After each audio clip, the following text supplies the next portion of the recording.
Hi, everyone. It's been an extra week, but welcome back to another episode of Trapped in the Mists, a Curse of Strahd tale here on the RPG Storytelling Twitch and YouTube channels. It's good to be back. I missed everyone last week. Is everyone doing okay? How was everyone? Y'all doing good? Yeah, of Tired. course. Hi. Nice. Good. Nice. All right. I'm ready to play some D&D. I know. I lucked out that I had an extra session this weekend. I haven't played in like 2 weeks. I know. I had an extra session this weekend that I was like so ready for because it's been a minute. Oh man. All right, but yes. Thank you to everyone who's joined us live on our Twitch and YouTube channels, RPG Storytelling, on both platforms. If you aren't able to find it and you're watching on like a VOD or something like that, rpgstorytelling.com will get you everything. Right. It'll get you the Discord. It'll get you all of the links. It'll also get you some merch. We have our shop. We have our shop. You can get in the Discord, like I said, or if you're looking for any of the socials, any of the playlists, if you're looking for a backlog of videos and streams, include not only this one but also Myths of Gaea, the other one. That one's also on our YouTube channel, on our VODs. But yes, and if you aren't able to make it live, thank you for joining us on the YouTubes. I appreciate the views, and it's not always in the cards to watch live for 4 hours at the end of the night. So I get it. I totally feel you. And I appreciate the VODs. If you do want to join us live, we do stream just about every Tuesday, 8 p.m. Eastern, 5 p.m. Pacific, or whatever that is, your local time zone. So, yeah, if you want to join us live, come on over. I usually hang out in the Twitch chat, and I will chat with you if I remember, if I have a moment that I'm glancing down. But there's usually a couple other people in the chat as well as in the YouTube chat. Now, wherever you post, it goes to all of the other chats, so everyone always sees everything, including the Discord. That's why I push the Discord. Discord's fun. I like it there. You can see the gifts in the Yeah, Discord. That's right. That's the call. You can send gifts in Discord. Get over there. Among many other things on the Discord. Discord's a great place. But yes, I believe it's everything for me. First off, Sarah, anything else that you wanted to touch base on? So, just touching on the merchandise, we just finished our Black Friday Cyber Monday sale, but keep track of socials and things because we might be throwing a few more sales in here and there between now and Christmas. We do have some new merchandise in there. The big one for right now is we now have a 2026 calendar that incorporates both Myths of Gaea characters, Trapped in the Mist characters, and a whole bunch of lore and things for the worlds, and how Curse of Strahd can fit into the Myths of Gaea campaign world. Ooh, that's awesome.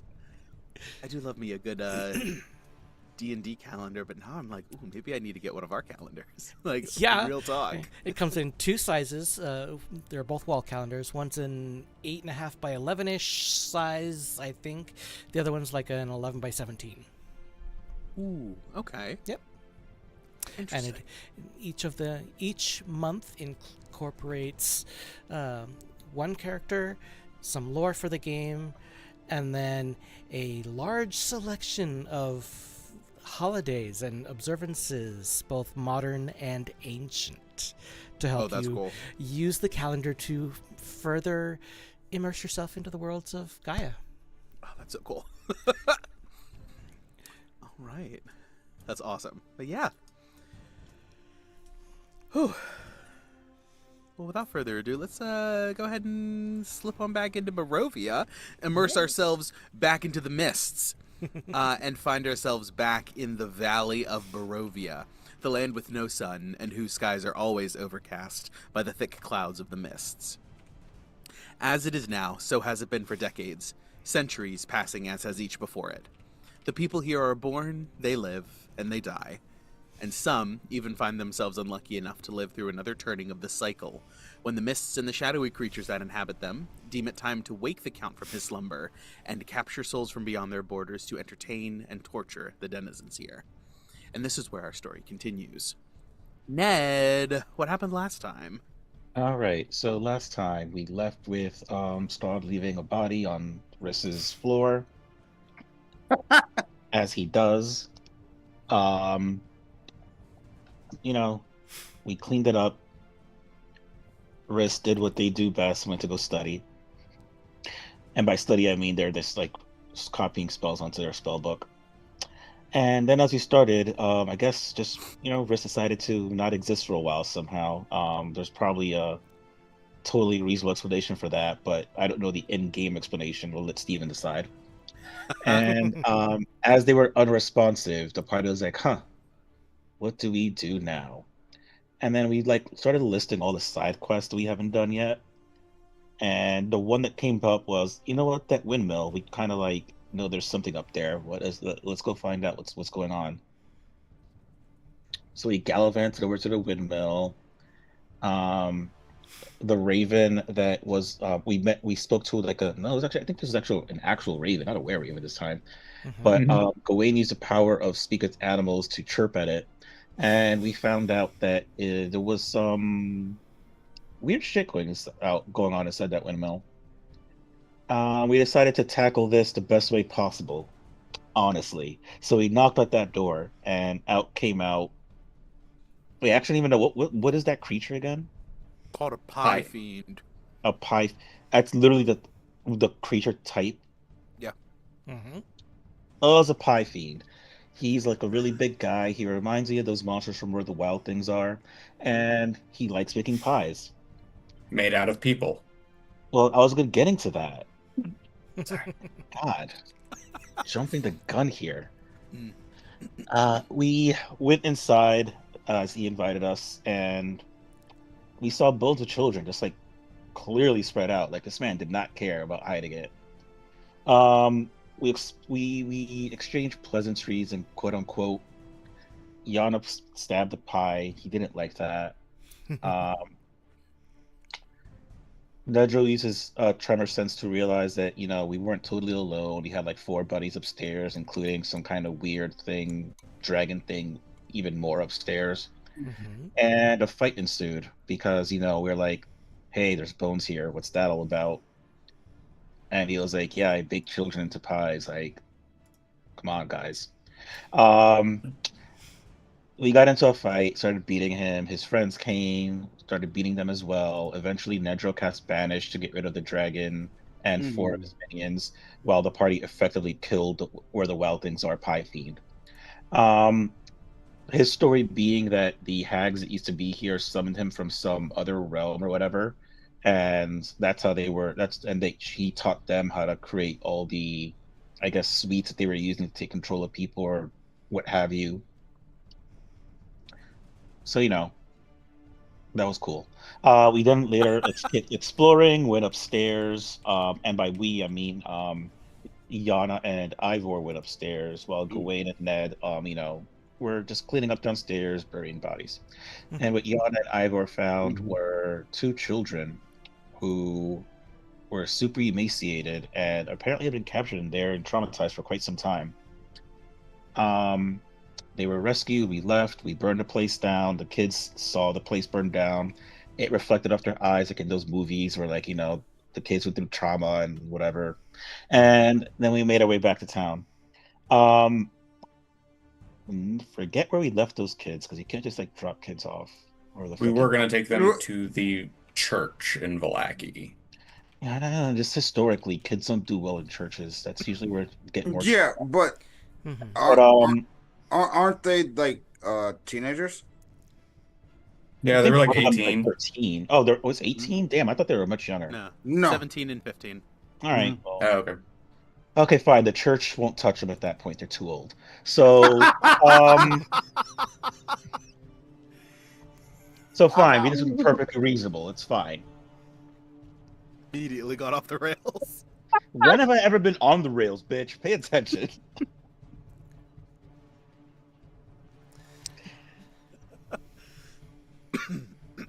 But yeah, we came back. Riss was still doing whatever. And I think we also forgot to acknowledge that Yana's sister should be somewhere in this place.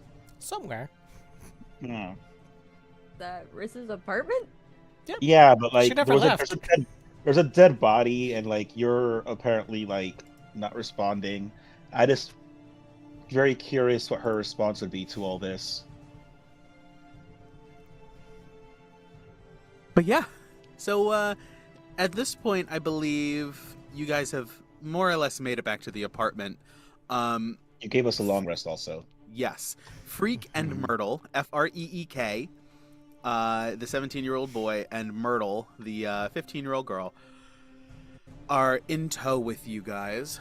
And at this point, they just crash on the couch immediately upon arrival at the apartment where you guys enter, and Riss is now awake and fully cognizant. And how do they react to the body in the room? Yeah, so Riss, when you come to, there is there's Casimir with his tree trunk body through the body. With No, his I tree remember trunk through the heart. Casimir. Yeah. I retreated, and That was- I feel like I hear them walk in, and I like walk out of my room. Oh, it's because we put Casimir in your room this time. Yes. Before they were just Yes. like in the living Yeah. space. Yeah. So I exit and I see the party with these two children, and I walk out and I just look between Gawain and Yana, and I shoot a glance over to Ned, but then I look back between the two of them and I go, "We're not adopting them. Just I getting don't know into where they came from, but we're not keeping them, right?" Like looking at Ned, like we're not keeping them. Myrtle just face plants onto a pillow, and Freak just sort of slides down into the corner and just passes out on the couch. I'll pull some blankets out and just cover them. They're just staying for tonight, and then we'll find them a place. They were taken prisoner by the inhabitants of the windmill. Yeah, and I wasn't built for raising children, so this isn't going to work. There I feel- is. Empress is like squinting at the two like paternal people, like. I feel like it would be honestly not good for me to do parenting. I am less than a year old. Rissa eyes the blankets in your hand. I'm more of the crazy aunt. And I'm just a gunkle. I don't want to be directly involved. I do raise a hand, and I've never heard that term. the gunkle. That's good. Grunkle Ned. Grunkle Ned, yeah. Gunkle. I know. I do propose of Lady Walker. I think it's really fucked up if we ask Lady Walker to take in children. She's already doing so much. Yeah. And literally has a lot going on internally. Riss at that point will turn to the kids and go, "Do either of you know where your parents are?" They're asleep. You're gonna have to wake them up. That's a probably not a good. They got sold by their parents. Yeah. We don't They're want like to an take him. orphanage in Vallaki. We were gonna try to get a hold of Ismark, if we could, because they know Ismark. Who's Ismark? Irina's brother. Irina was is Tatiana, her reincarnation. What does he do? How can he help them? Besides being someone to physically take care of them, he's a pretty decent warrior. I meant more, does he have the physical means to take care of them? Are we just dumping two kids on someone who is unprepared for kids? I mean, a lot of people get kids dumped on them when they're not prepared. Can you be prepared for parenthood? No, I don't think Is anyone is. I think the- people think they are, and then it actually happens, and you're like, well, fuck, this is dumb.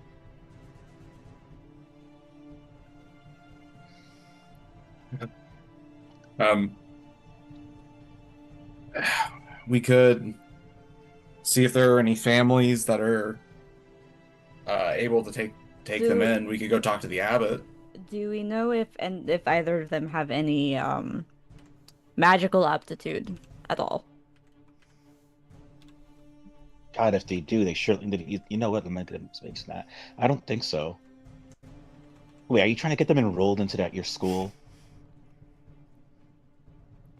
Not necessarily enrolled, but it is a place that will feed and house them. For tuition? We have a bank of money. What do you mean? We can put up 2 kids. Honestly, the look that I saw in Like, Freak and wait, no. eyes, How much do you think tuition to that school is? I don't know. It's like a silver a year. Like, how do you think my parents afforded that? Like, it's not what you think it is. Fine, okay, but obviously we can't just enroll kids in schools you don't want to be enrolled in. No, I was going to talk to them about housing.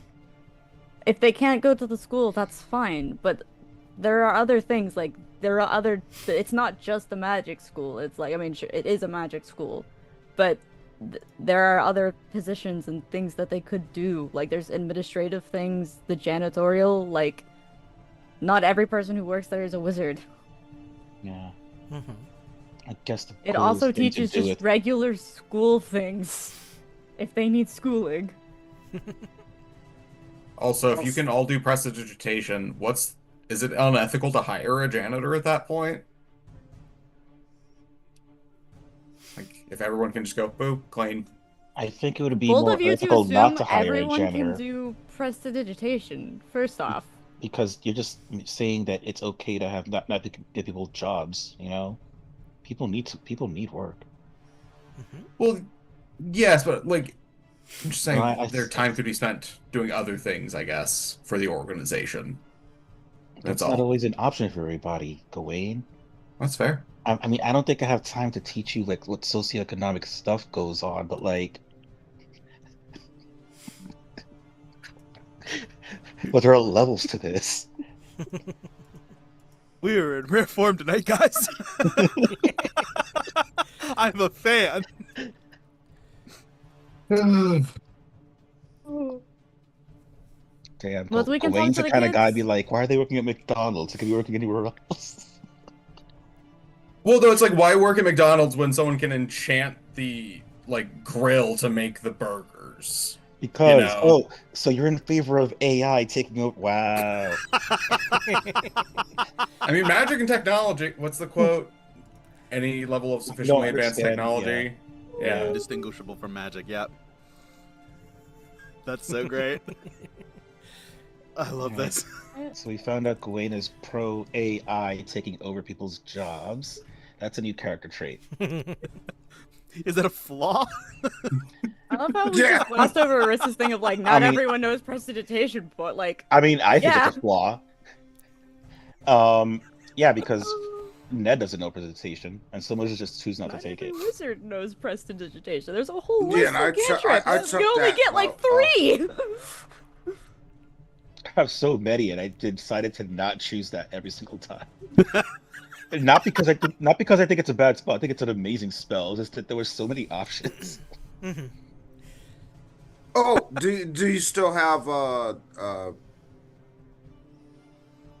what's the water bending one? Shape water. Oh, I'm never gonna not have that. Okay. Yeah. Anyways. I think I've literally used it every session, if not close to. I'm bringing it back in. If we see Ned not use shape water in a position where he could use shape water, we need to do some shit like detect evil and good, because he might be Strahd. Yeah, you're right. Hell, I've used shape water in situations where it wasn't called for and it still worked. Riz comes back and says, we can ask the kids in the morning, we can let it be their decision. Very well. Cool. Alright. Did they eat at least? Did you feed them? Yes. Yes. Yeah, we did. Yeah. What kind of As mother much do you as- think Gawain is? Of course he fed them. There are two brain cells in that man's brain, and sometimes I have to ask to make sure that like they rubbed together the right You way. know, Okay. Oh yeah. I'm tired of people calling Gawain dumb. He's literally one of the smartest people I know. He was able to explain interdimensional travel not too long ago. Mm-hmm. He always comes prepared. I He didn't always I didn't call him dumb. You said The two two brain brain cells cells. work very well. There's still only two brain cells. I just think there's at least like 10 more than that based off everything he's shown us. Baker's doesn't. Baker's dozen. Okay. I'll allow it. I've missed you guys. Oh, also not to address the elephant in the room, but we do gotta address the dead man in the room. What are we gonna do Yes. about that? Yeah, we should probably take care of that in the morning. But Yeah. also make sure the Could we kids not don't see take care of that, it 'cause that's now? kind of fucked up. Excuse me. We still Eh. technically have not taken the long rest, so I think that's one reason we probably don't. Yes. Mhm. Yeah. Some people were out casting spells and using their resources while you were just like, Disassociating. You said that like I no I don't. In I'm your going head, to Riz, blame- you feel a very strong sense of embarrassment coming from like the back of your skull. Don't you don't have to tell worry us what about it it. is, but is there It shouldn't happen again. very quickly, is there like a canon reason without telling us what it is that happened? Yeah. Sweet. Hence the sense of embarrassment. Mm. Rish like gives her like a mental hug. Like it's okay, it's okay. Ned's just being an asshole. It's all right. That's not said out loud, right? No, that's too amorous. Okay. She's doing that social anxiety panic, like, But yeah. All right. So with discussions tabled for the morning, everyone is able to go ahead and complete the long rest. The day comes bright and early, or dim and early, as the windows begin to slowly brighten as the morning ticks forward. The gray, overcast skies lightening, until the courtyards and roads and buildings begin to come into view. The morning is upon you. Got all my charges back for the holy symbol of Ravenkind.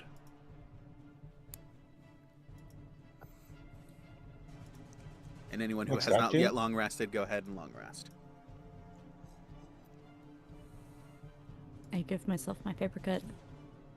I cast my mage armor spell.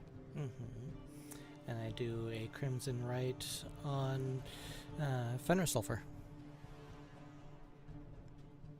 for lightning. I Crackles and will.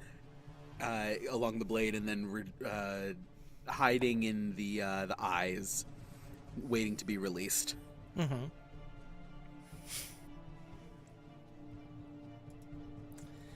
I don't think Ivor really has anything to do.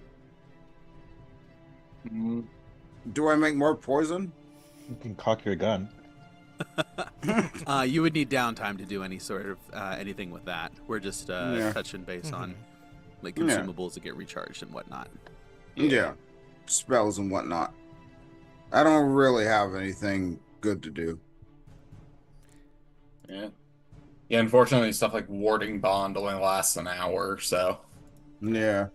can't really pop it at the beginning of the day. Doesn't make sense. Unless you're immediately going into a fight, Yeah. But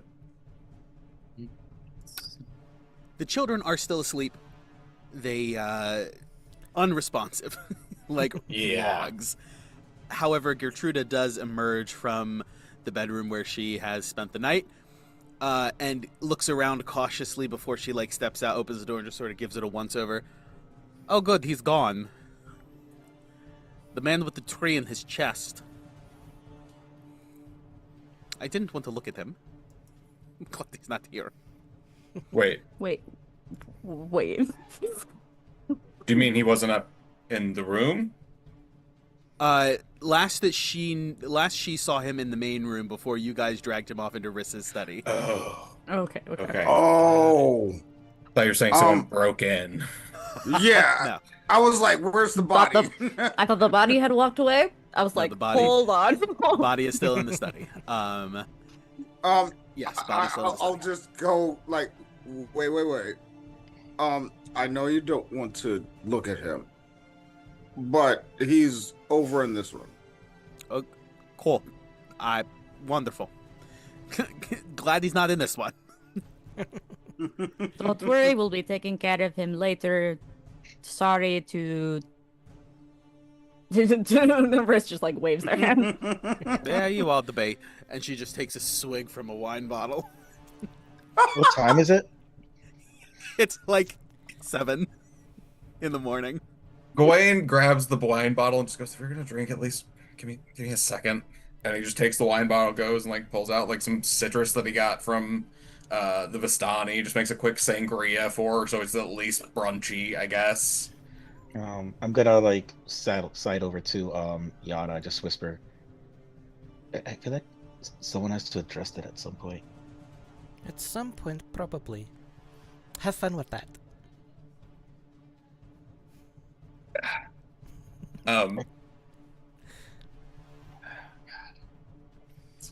Oh?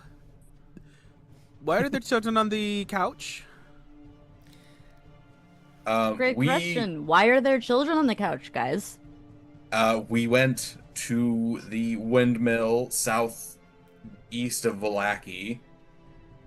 We encountered some extra-dimensional beings. A pie fiend, I think is what Yana said that was. Mm-hmm. Truly, I did not know a thing could fill me with so much rage. What did he look like? I'm trying to imagine that emotion on this face. It made And- you into no, a not pie that. You. with a rage filling. What did? I Yeah, don't no, think Gawain I'm is also capable of sad that emotion. and now wrist turns them no, I'm also sad that I missed it. You're so right. He's like a cream puff. I did not know he had that capability. I might have put a stove through a wall. But that's not the point. No, you did do that. Yep. Just looks at you. I just imagine Ivor giggling in the corner. No, Ivor is just in the corner, just Go ahead, explain this. No, the children will not be staying. Because, dear God, there are enough people living in my apartments. And I They apologize potentially- for that. They potentially know somebody who might be willing to take them in. If not, I'm going to take them to the academy and see what can be done. We will also be taking care of the body at some point today, but honestly, I'm a little more worried about the children who currently don't have a home. Wait, who are they going with? Ismark, I believe, is one person they said they did know that we know as Ah. well. Good for them. Grow up in the lap of luxury. Rolls her eyes and takes another sip from her cup. Do we before we go? Do we have any way of talking to Ismark and seeing if this is an actual possibility, or are we just going to show up with two kids and say, "Hi, these might be yours now"? Because I don't recommend that second one. Yeah, but I Ned, could I know give what you you're going to say. I could give you an image if you wanted to try to do a sending to him. We don't know exactly where he left after Arena died, and he was very mad, and we haven't really talked to him since because we wanted to give him time to cool off. You know, I'm with Riss on this one. I We just want you didn't to kill know. his sister, and I do not blame us at all for that. But in his eyes, we were involved in his sister dying. And then weeks later, without saying a word, we're just going to bring children to him? That seems kind of like a bad deal. Also, and probably bad form. It sounds like he's in emotional turmoil for very valid reasons. And not in any place to take care of 2 teenagers. Valid reasons, but misdirected. Correct. I'm not saying that he is right. I'm saying that his feelings are his feelings, and like if he needs to feel them, then he needs to feel them and whatever. But it doesn't sound like he's in a place to take 2 kids. Like, I still say we let the kids choose. Like, I don't want to take their choice from them, but also, that sounds like a bad idea. It just doesn't sound like it's going to end well, and it'll just cause much drama for all around.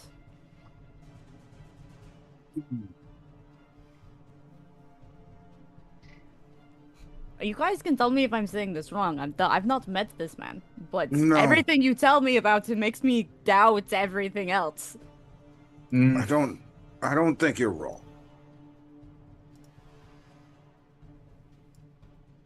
I think we should take Casimir's body, go deal with the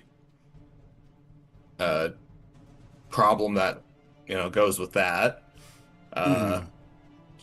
and then we come back. Hopefully, they'll be awake, and we can have a talk with them, and they can have a say in their future as well. I mean, what if they wake up beforehand and they just see that we're gone, and then they do what kids do? Which I actually don't know what that is, but it's probably something. I mean, teenagers will do what they will do. And These are very emaciated teenagers, but still. yeah. Why don't we wake them up? Because Casimir's body is not going anywhere. It can be dealt with when it needs to be dealt with. Talking to 2 kids and feeding them and potentially taking them to the academy will not take that long. Okay. So we have a Beside the fact that you all need to eat breakfast yourselves. Actually, yes. Gawain had I'm gonna say biscuits and gravy because he knew we were going into a fight. Because we're gonna have a little bit of a march, so we can walk it off, and then not be like in that post heavy food low, But yeah, let's see what I roll for the wild food table. don't make us throw up again. 60. Yeah, would it be fucked up if feed a starving child and they make him throw up? That would be bad. 69. Nice.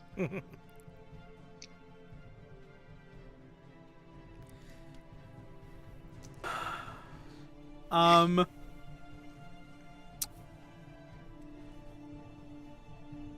We're feeding children, Steven. Yeah. I don't know what to. So I'm gonna go with something else. I don't even know what to do with this one. 69. A difficult stuffed mushroom rolls onto the ground. You roll with it, and your actions are tied to its movement for the next hour. I don't even know what that means. What? You roll with it. Something happens, you just roll with it. You said biscuits and gravy? Yeah. Perfect. We'll just go with 70. You accidentally brew gravy of haste. I need you to roll 1d6 to see who gets it. Ooh. Please give it to Ivor. 1. 1. Yana, next time we roll initiative, you will be hasted for 1 minute. Yay! Yes! Wait. Does this also mean that technically nobody's holding concentration on it?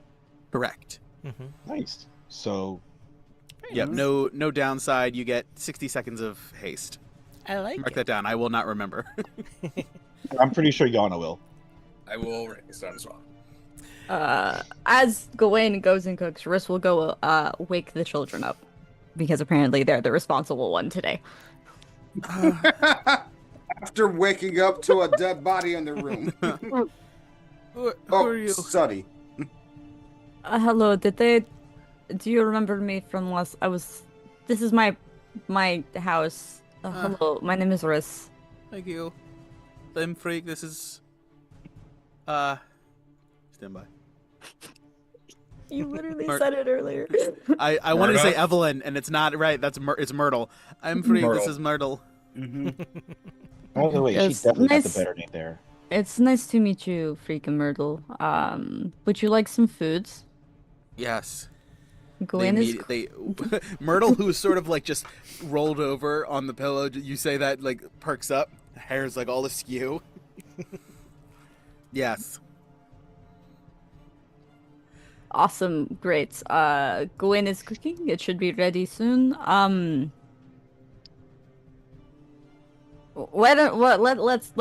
don't you go eat? Yes. And I send them off to Gawain. They head over hungry. It is like legitimately a concerning amount of biscuits and gravy.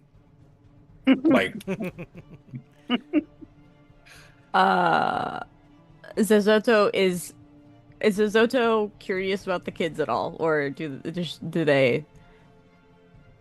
There's a couple of question marks that get beamed over to you, like, Rich just shrugs.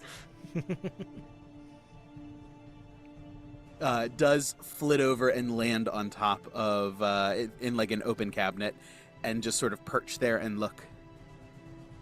And at one point, they do the yawn that normally bares the teeth, but like always bares teeth every time they open their mouth because they're a skeleton, and just sort of like fix their orbital sockets down on the kids and Gawain as the food is being prepared. At this point, I don't think the children notice. If they do, they're It's like I did want the children's reactions to the skeleton cat. They are surprisingly unbothered by it. They've just spent a couple of figured. weeks locked up in hag jail. So a skeleton cat checks out. Yeah, they were in crates when we found them. So Freak clocks it, but he ignores it. Myrtle does not even register. Although you see Freak sort of like step around and position himself between Zezotto and Myrtle, almost in like a you let me keep you distracted. You don't need to see this. Oh, okay. But yeah, I'll breakfast is had. recall Zezotto and like have them like sit on my shoulders and Starts don't scare the kids.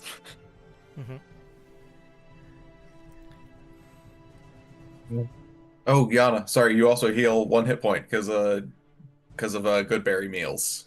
I like that.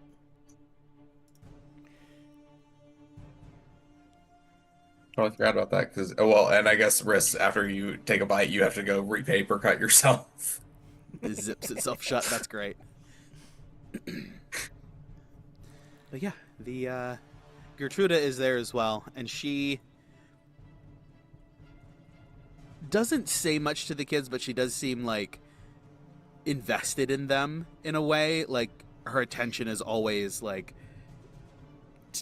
pulled away from them to you and then back to them.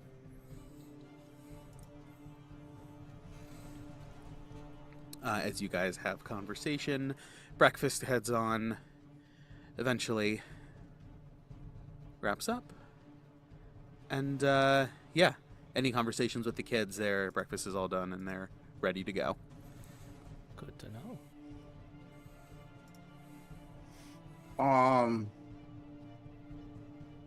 As we get settled in, I will make a point to, as Cesar is helping clean up, I'll have him just introduce himself. Because he still has glamour up. Mm-hmm. Yes, yes. They, because of the glamour, are just... hello, very nice to meet you. I am Freak. I'm Myrtle. Why are there so many people in your apartment that's so small?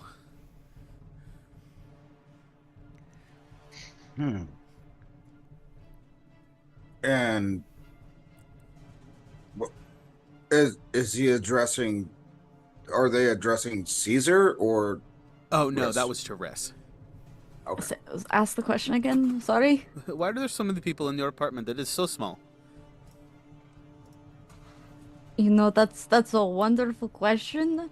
If I had to go and make friends, and they all needed a place to stay, so my apartment is where they stay. And you're never You should- getting you rid should- of us, as you Gawain just gives you like a lifting hug. You should guess how I met them. And be specific. We fell right into her lap. Right into their lap. Specific. Was it? I want you to think about how they met you. Were you also in the cage? No. I meant more of the like crazy adventurer kind of realm.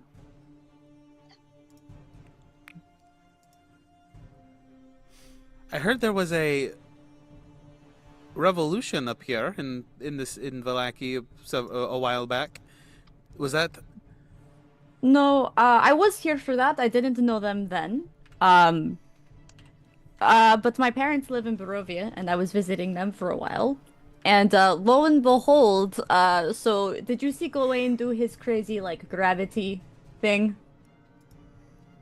No. Did you do the Did gravity? what? You can't do it anymore.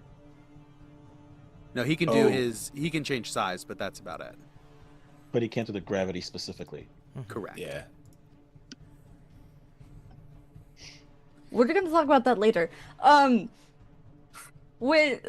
he used to be able to change the gravity, and he might have done that to someone right over my parents' roof. No. Really? Literally fell into my bedroom. Wait, how long was it? How long ago was this? What, a couple months ago now, right? It was about 2 months ago. Yeah, about a couple months. Yeah. Half a year ago. Fell into my roof, couldn't get rid of him. Wait, I remember hearing it something about roof repairs. Wait, that was you? That was me. Normally I'm with them, but yesterday was a off day. Mm.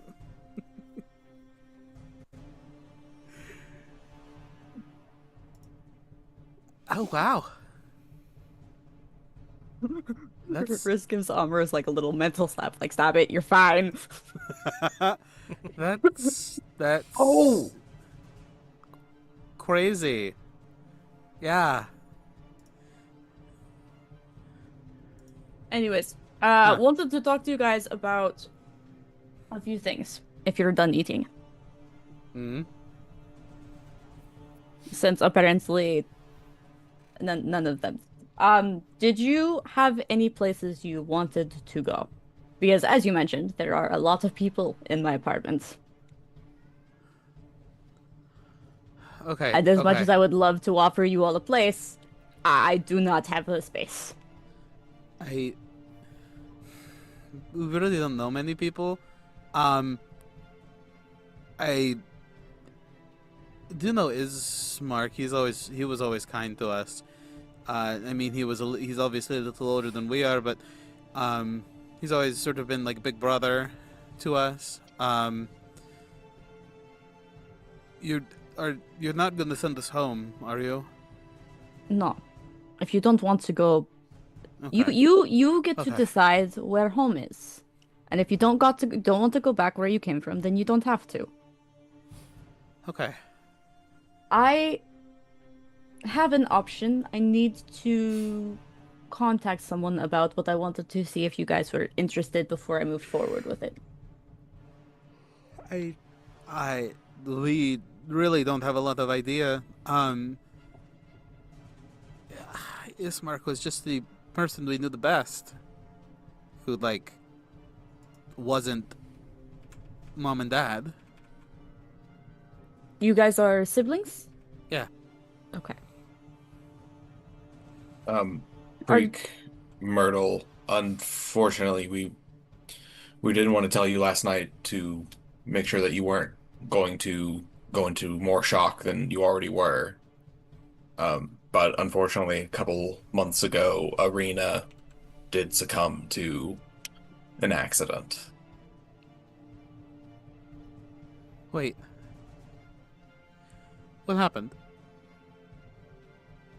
The toxic mold that covered the bridge that we were attempting to cross was sentient, I guess. It became alive and it reached out and touched Arena, and she was gone. And she just turns and collapses into Freak, and he holds her as she starts to cry gently. She was always very kind to us. She was a very brave woman. She sure was. She and Ismark were like older siblings to us. I give my deepest apologies because I was the one, and my son Cesar was the one to take them across the bridge, and she didn't make it. My deepest apologies. I mean, you couldn't have known. Nobody could have known. Right? No. Mm. That is why it is an accident.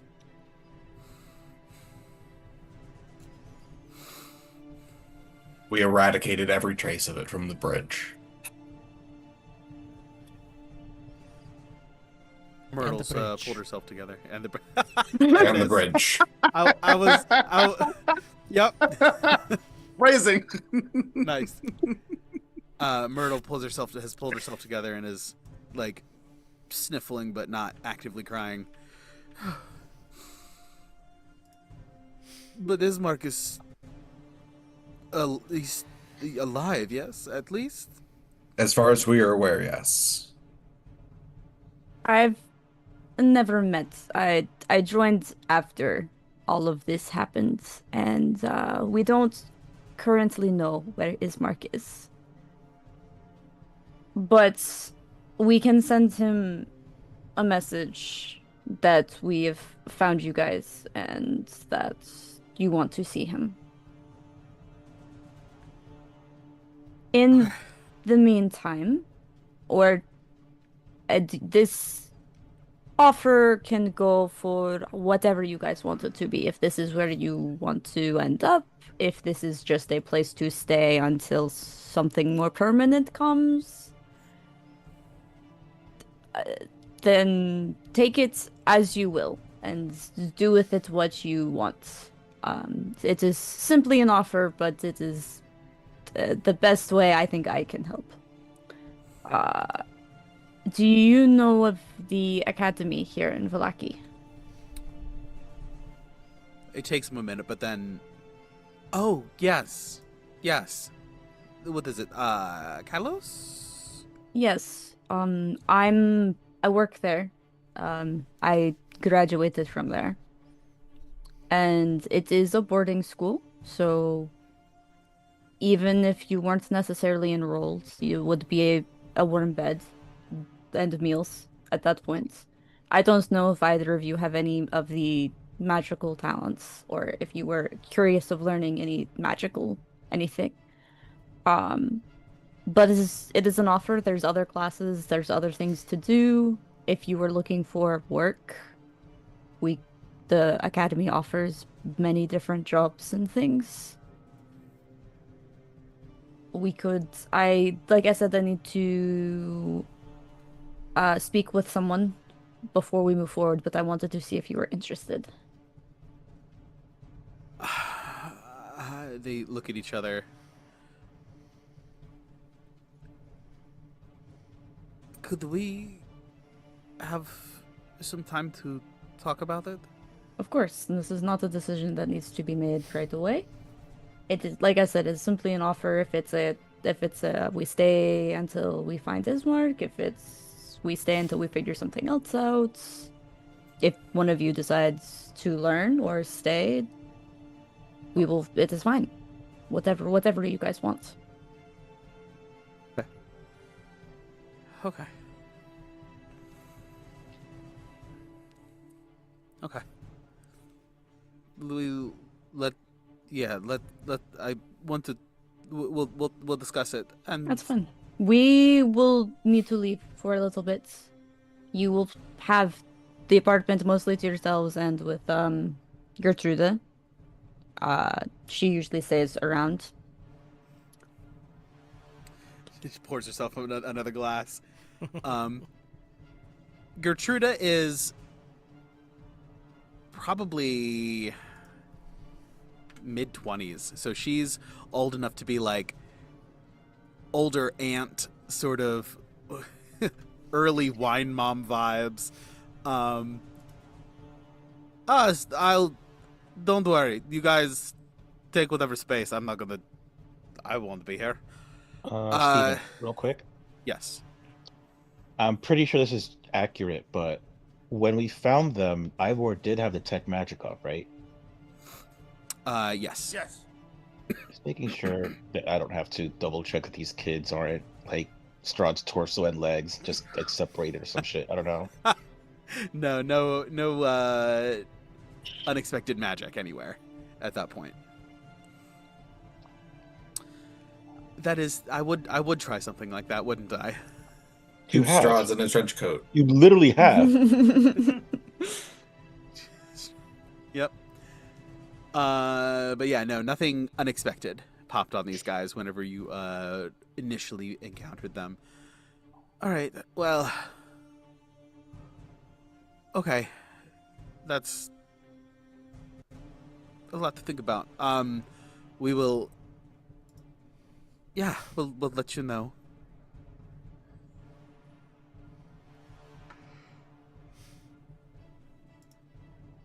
So Excuse me. Gertrude just has like a flask in her back pocket or something. Here's a big old glass. Mm-hmm. It's slowly watering down whatever drink Gawain made for her, just more and more wine. Yeah, Yana is 27, so Gertrude is probably right around 22. 22. Yeah. Yeah. Sounds about right. All right, well, you guys have plenty to do. I am going to go do something. And she Something. takes her glass and heads out. She leaves and goes out on the town. Be safe, make good choices. Sort of raises the glass. Don't Closes do the door. things I would do. Ivor just calls out, "You're a good auntie." Eris just looks up at them and goes, "You can ignore Gertrude. If she makes you uncomfortable, let me know and I'll talk to her."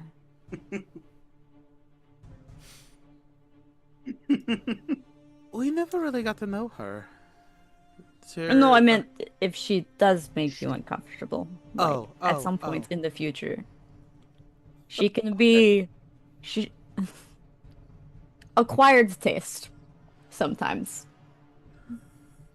He's something. I'll give you that. Is he infatuated? Give me an insight check. I'm gonna I guide also- myself through this because I'm actually looking for this. Not 20, baby. That's Yes. you. Wait. 23 with my guidance. 23 with your guidance. You put together quickly that all parties concerned are from Barovia proper, and they made a note that, well, her mom never let her out to play with the rest of us, but they knew of her. And the look in his eye as you sort of glance back and he's looking at her and then pulling back to you guys as she's leaving, he has had a crush on her for many years. Yeah, I mean, there's only a 5-year age difference. It's not even, like, crazy for him to be interested. Mm-hmm. Long-time admirer, first-time conversationalist. If that.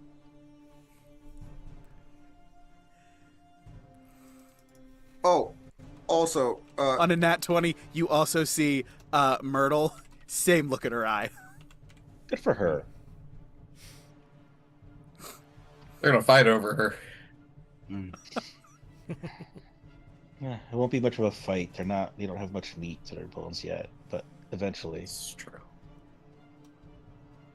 I leave sandwiches, just in case they get hungry later on.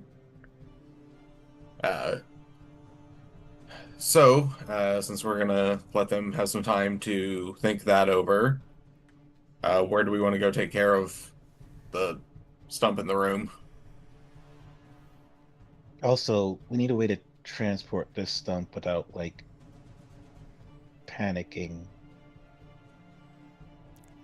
Could we And roll it also- up in a rug or something?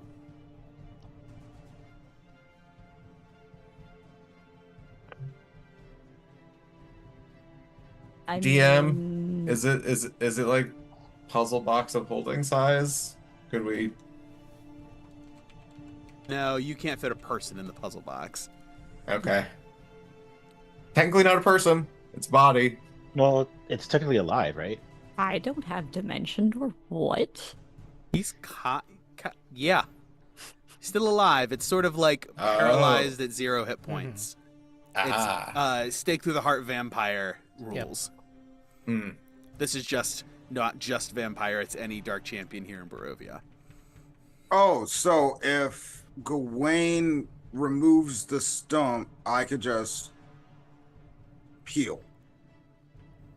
I mean, if you We wanted to don't- heal him, you could, but we he's an don't. enemy. We don't want to heal him. We're gonna have to kill him. Yeah. Can I take someone with me? No. Okay, hold on. Sorry, I'm trying to find a magical solution for this, and I don't think I have one. Yeah. I could go get a cart really quick, like something we can cover. I mean, I was just going to say we throw a sheet around him, and someone just carries him out. Or could we turn it invisible? Does the invisibility spell work on it? It's a I don't- creature. I don't hate that idea. Yeah, if they're still alive, it counts as a creature. So, yeah. I will prepare invisibility then, since it is the beginning of the day. Okay. What am I getting rid of instead?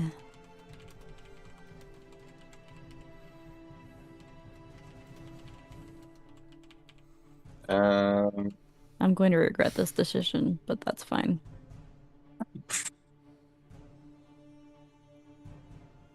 Hey, what is D&D without a little regret? You know?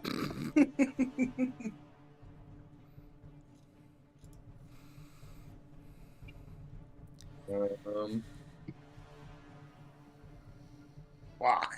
Yeah, But yeah, I can carry him if you can cast invisibility on him. Oh, I assumed you would be. That was without question what was going to happen. Just making sure. Be a bit weird to put him on Orion, so I think just I easier mean, for I me to. guess if you wanted Riz to carry them, but I just, that's so much effort for them. You know what, Riss? I think you should carry them. I'm the only one here that knows invisibility, so both of you, shut the fuck up. Technically, I didn't choose a spell to replace banishment with, and I was considering it, but now I won't.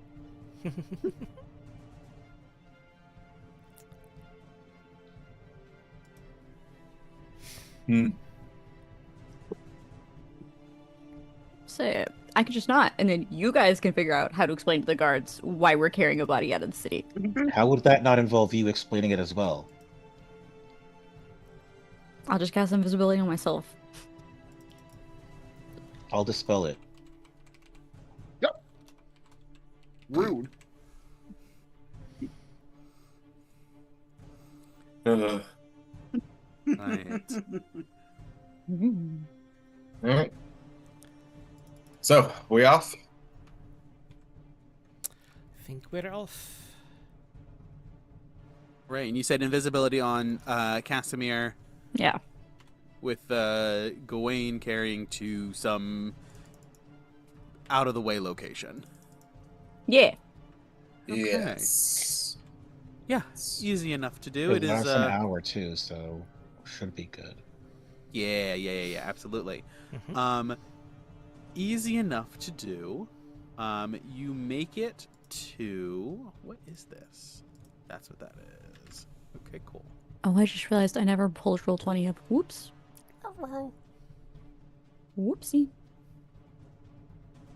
Yeah, we'll Right. see.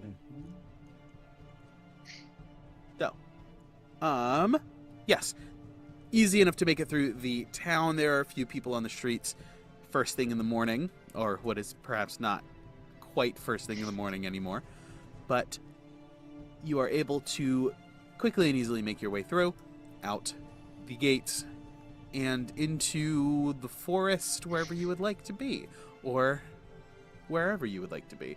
Let's look at the valley map, and you guys can decide where you want to go, how you want to play this. By the way, Riz, did you use your whatchamacallit, that guardian statue thing to be able to cast the other spell? Magic circle? Yeah, because you want it would just make it easier for you to cast one spell and for it to cast the other one that's stored. I don't remember what I put in the Guardian. A magic circle. I think that was the initial thought. I don't know if you did it is the thing, because that was our plan. I'm asking. Yeah, that's basically what I know.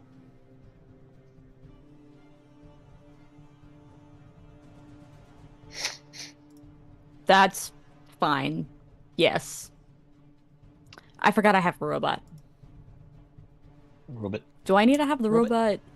robot? Do I need to have be attuned to the robot? No, attunement. it is just whoever is currently wearing the amulet. Okay. Cool. Just double check. Do we have... We have a unit. Sarah, could I trouble you for a Shield Guardian token? Sure. I appreciate you. You are the greatest. Don't ever let me forget it. I am the greatest. All right. But yes, the... Is there any other logic going into this decision of where you want to do this beyond in the forest is good enough? I mean, Yeah. ideally, I would love to do this somewhere the Strahd can't see us, but we don't really have that option. Unless we can do all of this in under an hour, which I don't remember if we can. I think. No. I think No, the it will ruling take at from least DM an hour. I think the ruling from the DM is that it's basically we have to do it on the same plane as the Amber Temple. Hmm. Mm-hmm. Yep. So unless anyone can think of a way to hide this, then no. Just away from population centers. That's about it. We could just go. Oh wait, no, we don't have to go either. If someone could put up non-detection. I Yeah. can. I'll ritual cast detect magic just to make sure. I can put up non-detection and see invisibility. Yep. That's good.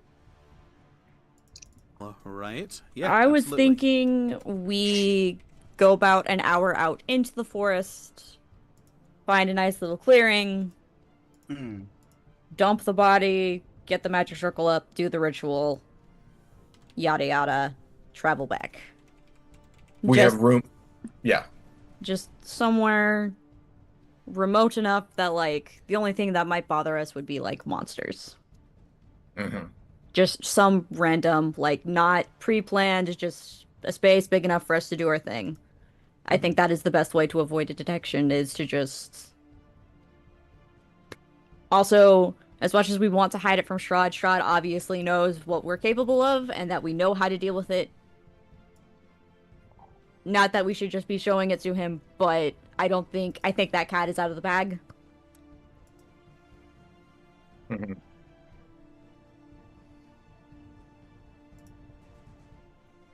Um. Yeah. No, sounds good to me. Yeah. Yeah. Pop everything. Yep. Make sure we're all set up with whatever we need to before.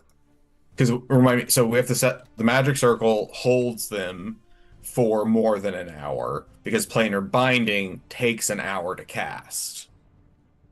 Correct? And then do we have to do another ritual on top of that to summon it? Or since we have the body, then I just can't remember exactly how much time it takes. The magic circle contains them while I ritual cast planar binding. Planar binding does the thing, and then during that hour you draw out the like thing into the vessel. However, we have a vessel, right? Because Casimir's the vessel. So we just need to trap. We have a Roomba. You can either put him back in Casimir, or you can put him, or you can either put him in Casimir, or you can put him in the Roomba. I'd prefer we didn't put it in the wizard's body. I mean, valid. Mm-hmm.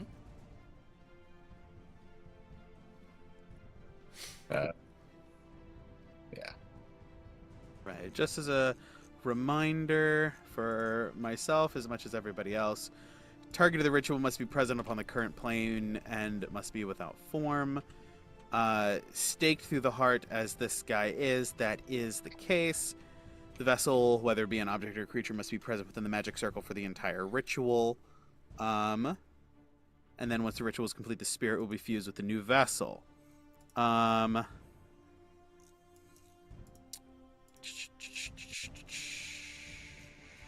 me see. Performing the ritual. Spellcaster must create and cast magic circle, inverted circle, 4th level or higher to have sufficient duration. Specifically, chosen and prepared vessel must be placed within the magic circle, and then must incant from the Ritual of Amber and cast a planar binding spell at the end of the casting time. The spellcaster must speak the name of the entity they wish to summon and bind into the vessel. Yeah. Mm-hmm. Because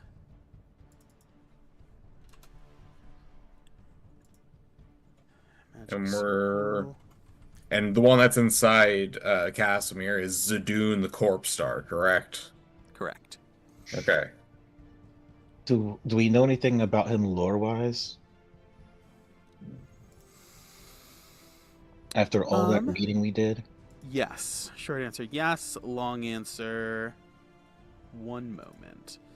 Zadoon the Corpse Star.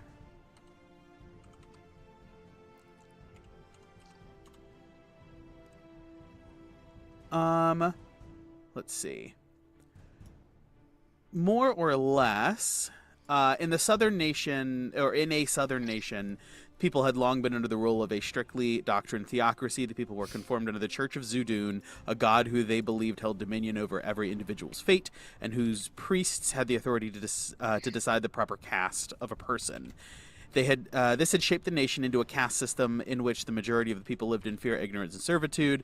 But as with all tyrannical governments, there were groups that tried to rise against the ruling class, and such a group happened to find success during the height of the Amber Temple's success. The group known as the Broken Chain gained support from neighboring nations and attracted the service of powerful and passionate adventurers who heeded the call against tyranny. They fought their way to the High Priest and engaged him, ultimately slaying him. Zudun was known for both his foresight and witching rituals, and it was no simple matter to defeat the High Priest. Corpses of faithful rose from their graves to defend their master. Spiritual animals were called into being, and soldiers of the High Priest seemed to fight beyond their death. But the rebels attained victory, and as they did, the word spread across the land. People rose up against the priests and the communities all at the same time, stretching Zudun's waning power thin across his domain. The corpse of the High Priest and its royal regalia was brought to the Amber Temple in haste, lest the priest should rise again. So basically, Dark God, who ruled almost directly through high priests and other religious symbols. Or entities. Individuals, that's the word I was looking for.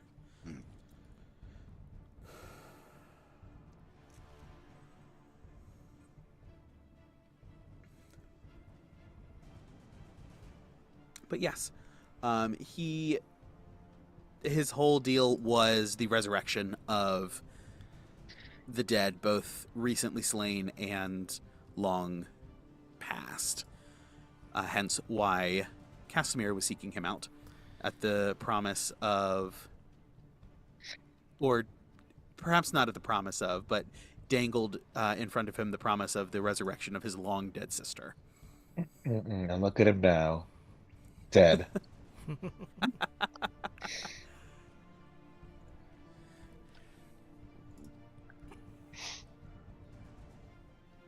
All right.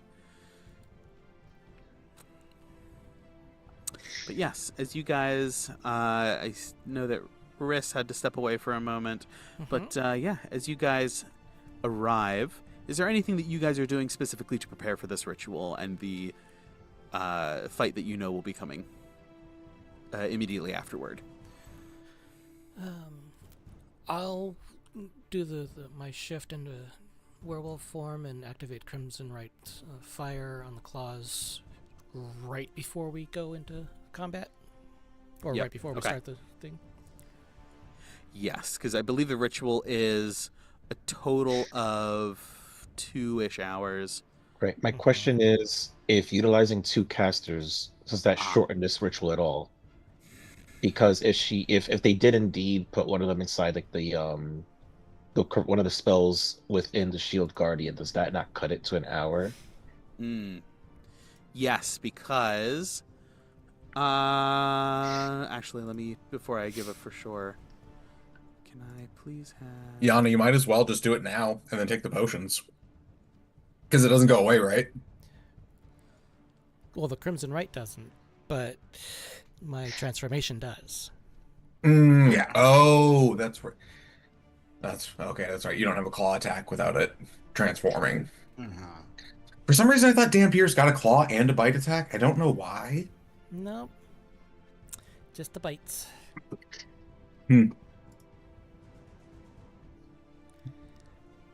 Just Be a nibble. wild to like bite your own tongue so that you could do lightning damage on a bite. Mm-hmm. That would be cool. Where's it already? Causes the Guardian to store 1 spell of 4th level or lower. To do so, the wearer must cast the spell on the Guardian within 5 feet of it. The spell has no effect, but is stored in the Guardian. Any previously stored spell is lost. Can cast the spell stored, requiring no components and using the caster's spellcasting ability. Yeah, this sounds like it would take the full casting time to put it in the Guardian, but if the Guardian is going to cast the spell, I would say it's an action to cast it, since the whole casting time has already been put in there. It's just releasing the magic. Magic Circle is an action. Oh, it is an action? Planar binding is the complicated one. We have Planar to binding is the upcast. complicated one. We have to upcast planar circles so that it lasts the full hour for the ritual cast of planar binding. That's right. Okay. So I Yeah, it guess... takes a minute. It takes a minute to cast. Magic so circle. putting magic circle in isn't going to save. Okay, No, so it there's takes- no. It only, What if you do it the other way ends up around? taking- Does it really matter? Like what? Caps at 4.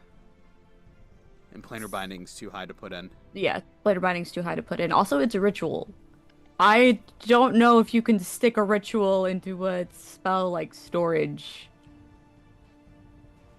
Yeah, just because it has the ritual tag doesn't necessarily mean if it's a extended cast. It doesn't say it only takes like casting certain length of casting times.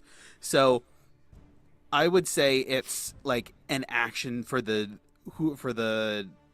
guardian to cast it, or a reaction, or whatever the normal casting time would be. But it's never longer than an action for the guardian to cast it. Right. I have a question. Yes. I have a question for the group.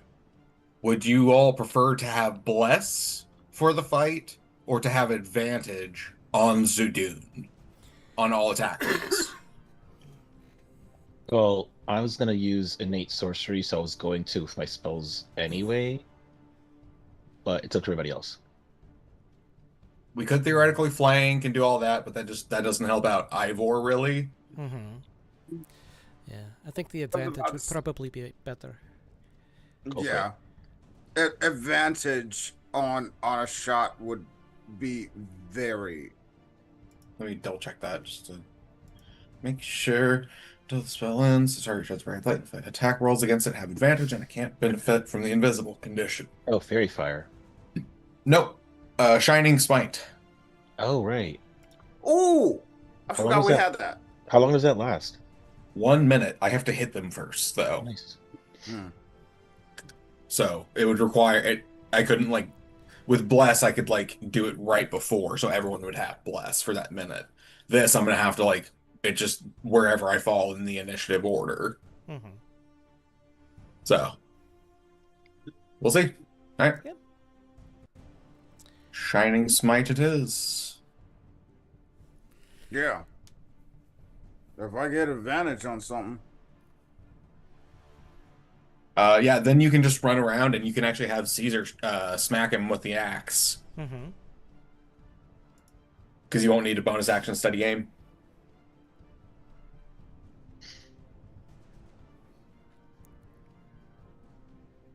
Okay. Cool. Okay. So, all of that. You guys are in the middle of the forest.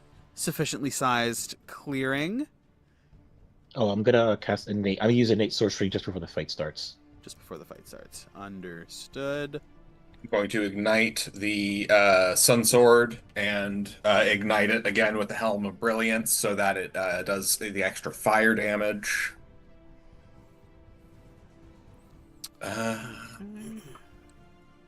That.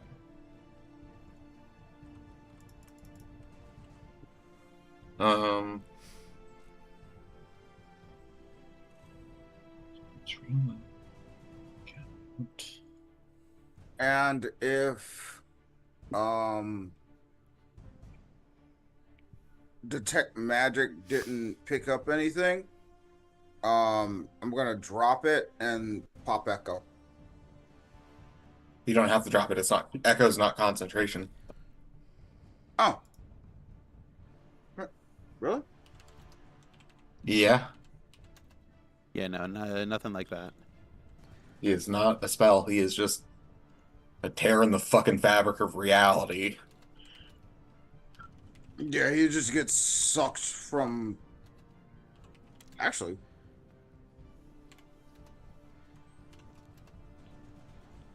Let me roll for it. Where does it come from?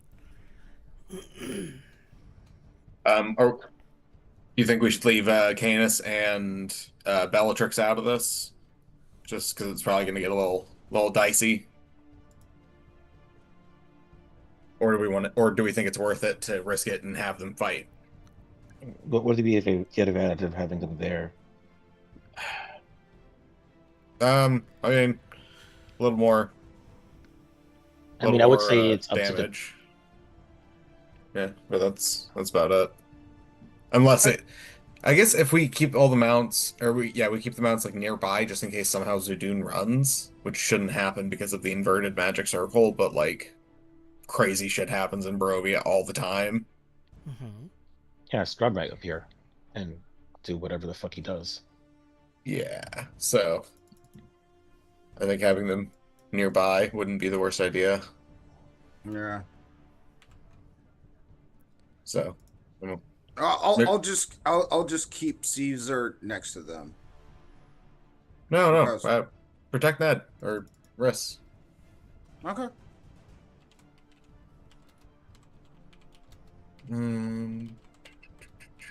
Oh, that's what I was gonna do. Okay. 1, 2, 4. You get a bardic. You get a bardic. You get a bardic. You get a bardic. Everybody here gets a bardic. Love it. Now, by the way, non-detection and see invisibility are up, Okay. just in perfect. case. You all have 1 See invisibility specifically in the last hour because it only lasts an hour. Mm-hmm. Non-detection lasts 8.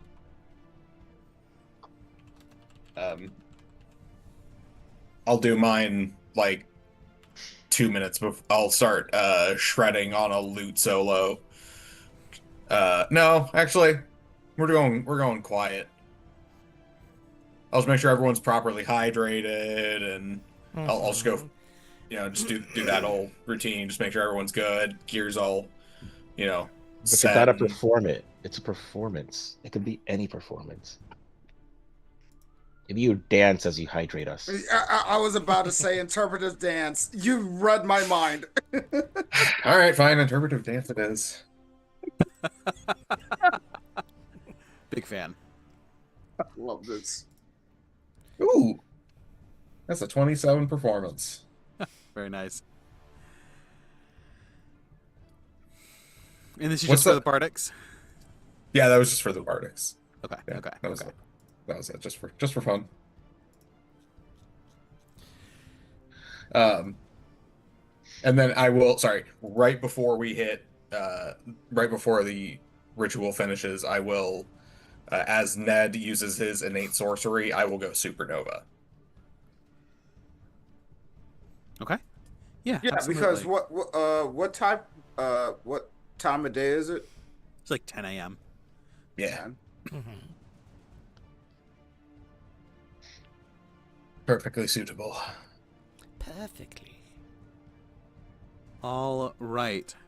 Go ahead and, with the magic circle cast and planar binding in process, go ahead and arrange yourselves where you would be on the battlefield. I believe that not planar binding, magic circle should be visible to everybody. Oh wait, I forgot to even open up Roll20. Let's do that. Yeah, you should probably. You do didn't that. think about that when I opened up Roll20? I don't pay attention to everything you say. Wow. Also, I thought it was D&D Beyond you said, not Roll20. Mm-hmm.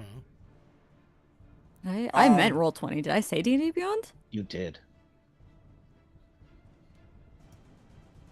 I think you said roll 20. Oh, I thought you said D&D Beyond. Well, I don't know. It's late. You so right. Steven, can I have an echo? Yes. My God, we're in a peach field. Yeah. Shit. I am kind of questioning the background color for this one.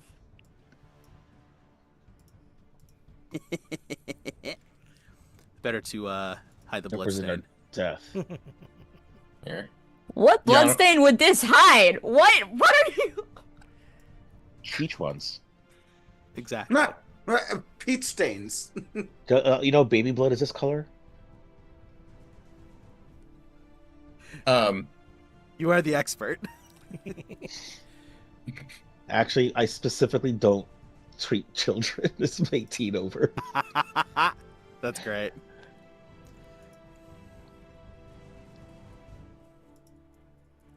Jan, where do you want to be? Right where I am. Okay, cool. I was just wanting to figure where I'm going to flank with, because initially I will need the flanking. You never want to flank with me. Why not? I don't want you anywhere near this thing, and you know it. You and I are. Sorry. You and I are the two flankers, anyways.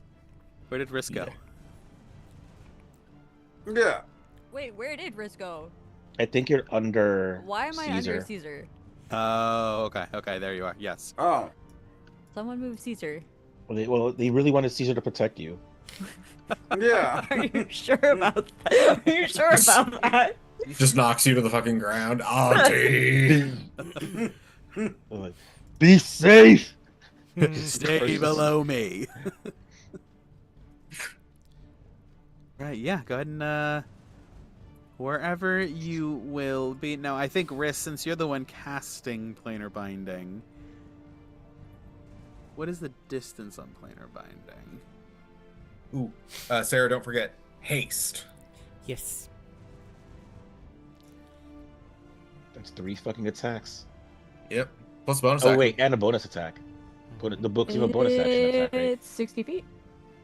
That's If you the... attempt to bind a celestial, elemental, fey, or fiend to your service, the creature must be within range of the entire casting of the spell. Typically, the creature is first summoned in the center of an inverted version of the magic circle to trap it.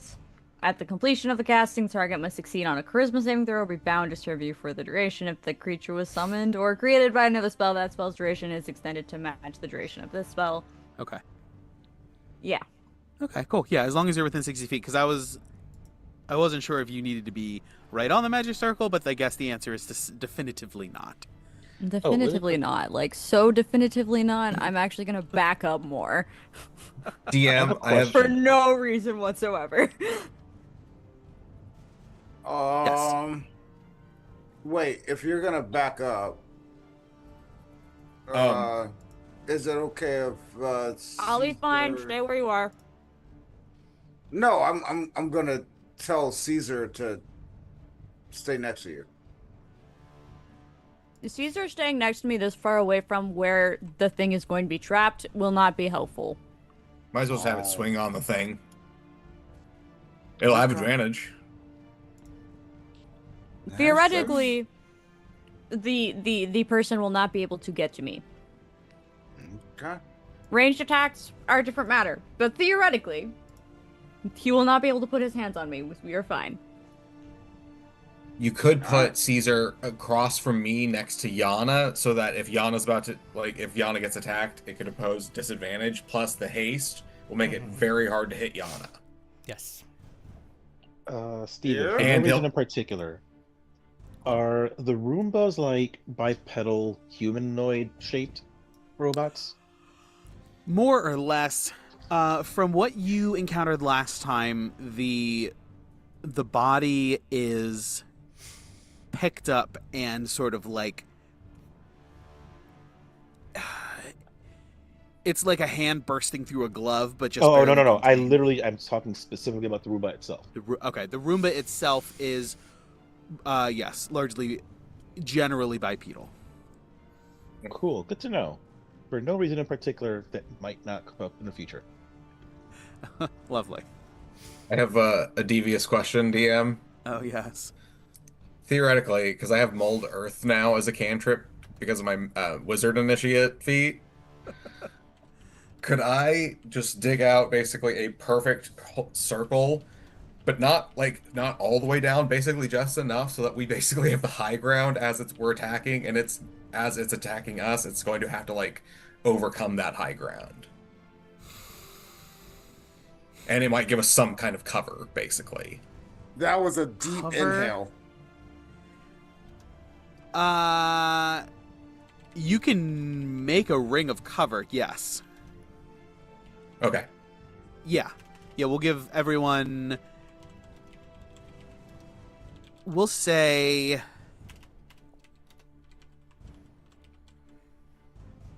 Ah, boy. Because I'm thinking we need to make sure that we have enough land for the magic circle.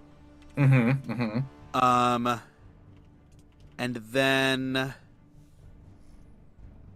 if you are right up in melee on the edge of the magic circle, I can't imagine that you would be able to benefit from the cover.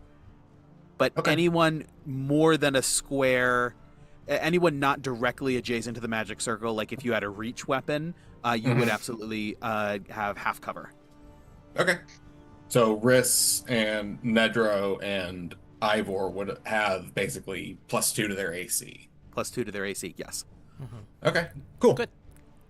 Yeah, fuck yeah. Cantrips, man. You got the time. Mm-hmm. Yeah, might as well. And did I give Cesar a good position? You might want to position him over by Yana. Yes. Oh, So over that there. so that he can impose disadvantage if it goes for Yana. Mm-hmm. And then he's flanking with he's potentially flanking with me over here until I get the Shining Smite up. At which point everyone will have advantage. So like here? Meh. Well, if he's...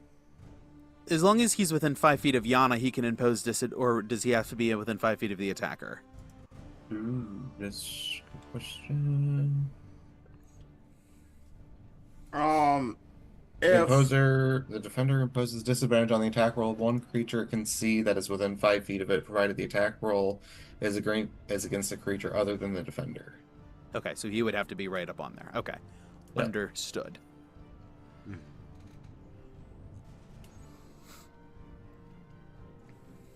Okay, so yeah. So Cesar there. We got Shield Guardian. Do we want him wailing on the thing or just protecting Riss? protect Riss. As long as he's I vote within for. 30 feet of Riss is the important distance. Yeah. You won't take the damage, half the damage, right? Yes. Okay, cool. Sounds good.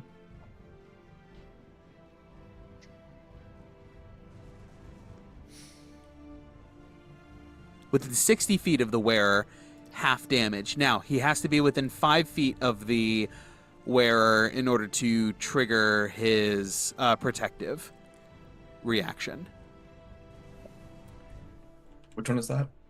So as a reaction, the attack roll hits the wearer of the Guardian's amulet. The wearer gains... the Guardian grants the wearer +5 bonus to armor class, basically shield on them, including against a triggering attack, possibly causing it to miss. Ooh. But that's only within 5 feet of the amulet's wearer. I'm not But worried. even without the 5 feet, you still take half damage because it'll take half for you. Correct. Yep. Within, as long as you're within 60 feet of him.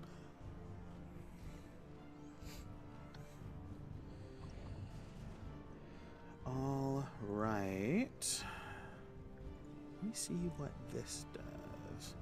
I do a 5-foot radius square. Oh, Richard, you still need to move him over.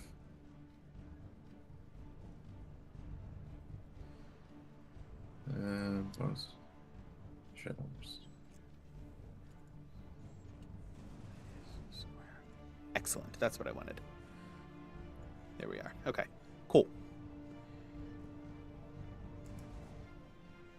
All right. I believe that covers just about everything. Unless there's something else somebody had. Nope. Going once. Going twice. All right. So, as everyone settles in and begins to and prepares their various spells and abilities and holds as Riss is casting planar binding, everyone gets into position. Let's go ahead and take a quick break, since this is where we're going to be rolling into combat here. So let's go ahead and take 15 and reconvene about 5 of. Okay. All right, so we'll meet back here. Don't go anywhere. It's gonna be a great one. We got another beat down. So let's see how this goes. All right, and we'll be right back. Don't go anywhere. Don't test that dial.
Welcome back, everyone.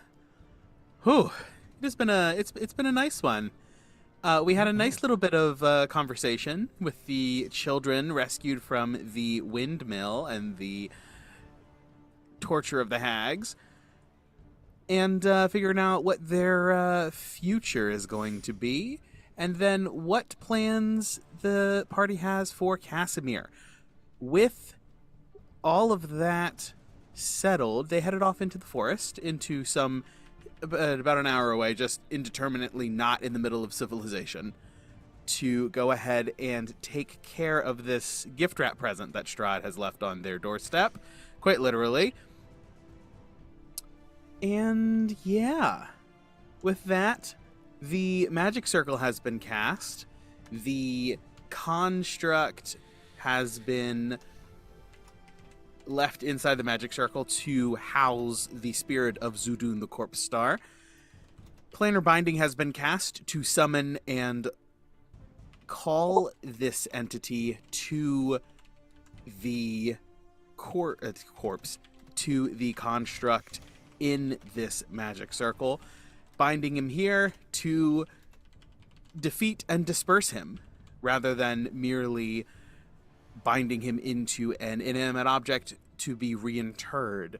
The gamble here is, on a failure, he's back out free again. However, the party has faith in their abilities and will deal with this entity once and for all, hopefully.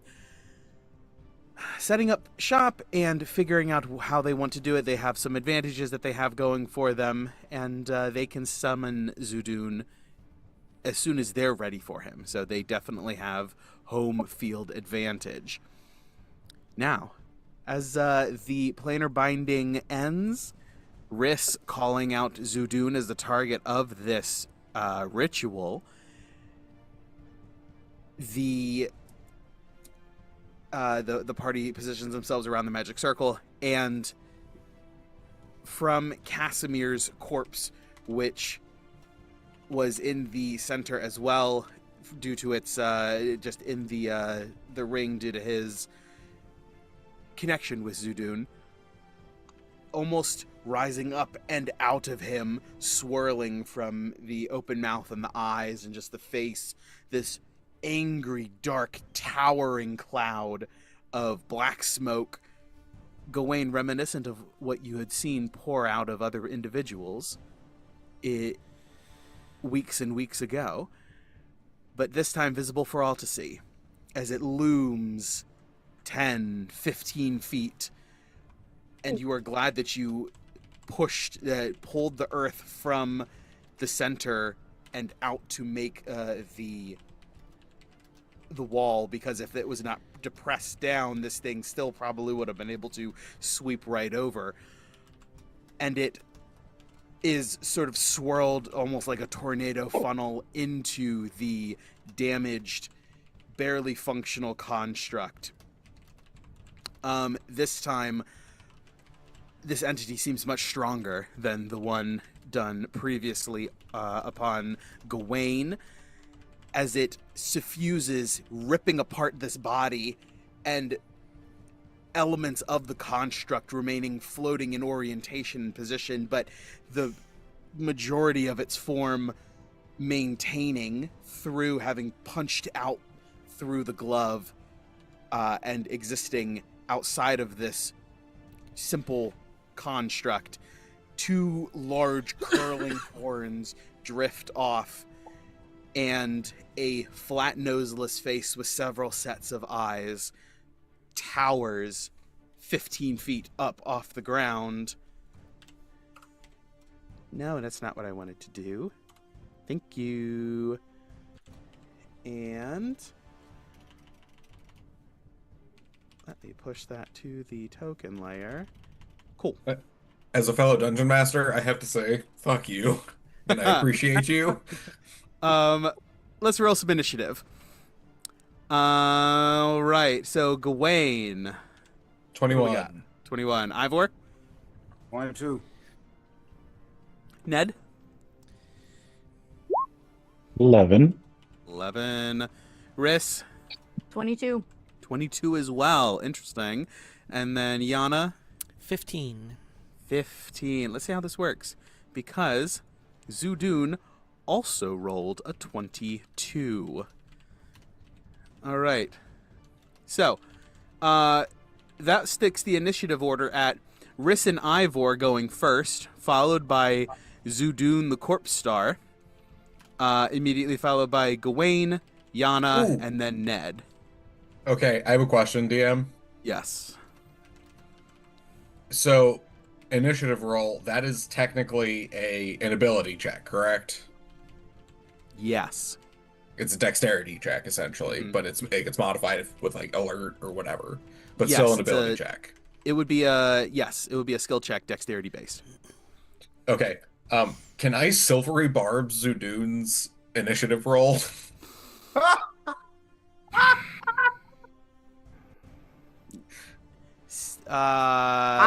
Let me look at it. I feel don't like think there's- so, because I feel like there has to be a success somewhere. yeah, I was gonna say, because you have to have technically succeeded on a check, and that's not like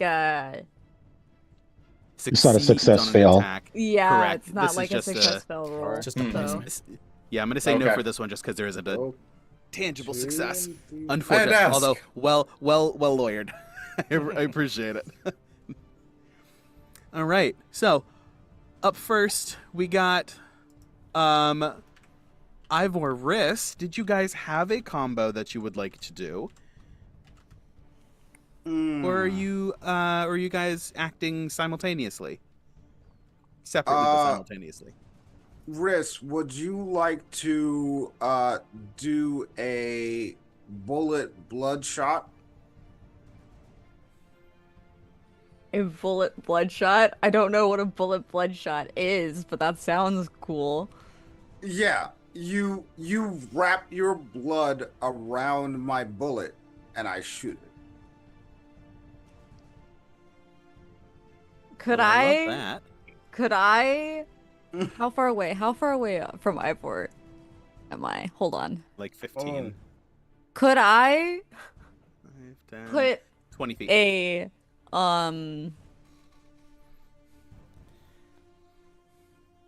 could I put a modified blight? Like using my blight on his bullet when he shoots it. A 100%. blight? 100%. Yes. So it's just gonna add like 8d8 force damage to that. We love that. We love that. All right. Yeah, absolutely. So, Ivor, you can make your attack with advantage. For the combo move. And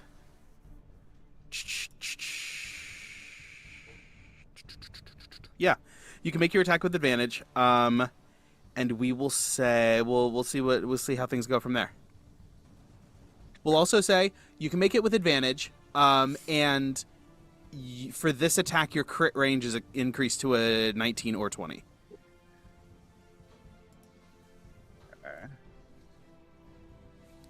On a crit, the modified blight will also be doubled. DM, Yes. so I can start pre-rolling my turn. What is the AC of Zudun, the corpse star? AC 16. Okay.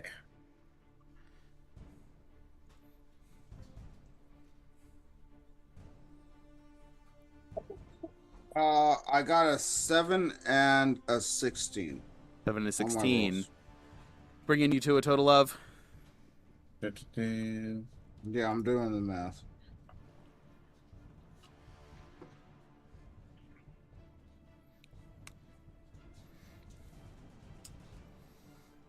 Were you sharpshootering? Yes. Okay. So then that was plus 7. Which brings you to a 23, which will hit. Unfortunately, not a crit, although it was very close. Yeah. However, regular damage for sure. Plus your, obviously, sharpshooter damage. So, Risk, go ahead and roll your modified blight. Normally, does that normally come with a saving throw? Yes. Okay, yeah, then this, no save, obviously. Just all of the damage goes through. And, Ivor, go ahead and roll your standard sharpshooter damage as well. Yep. Second.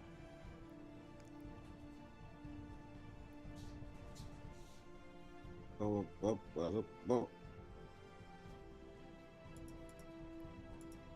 Yes. Sorry, it's a crit, baby. Nice, nice. Well done.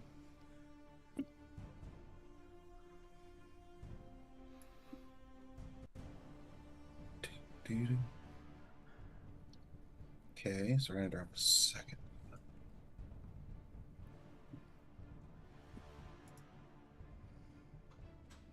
I have my damage. Okay. I did take damage Okay. because I re-rolled some dice.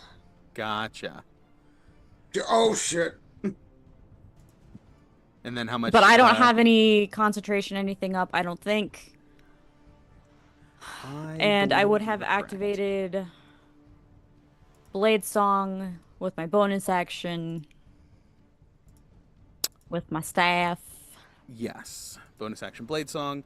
I forgot that there is an aura effect as anyone who starts their turn within 30 feet must make a Constitution saving throw. So go ahead and make a con. Am I within? Where is he? I can't see him.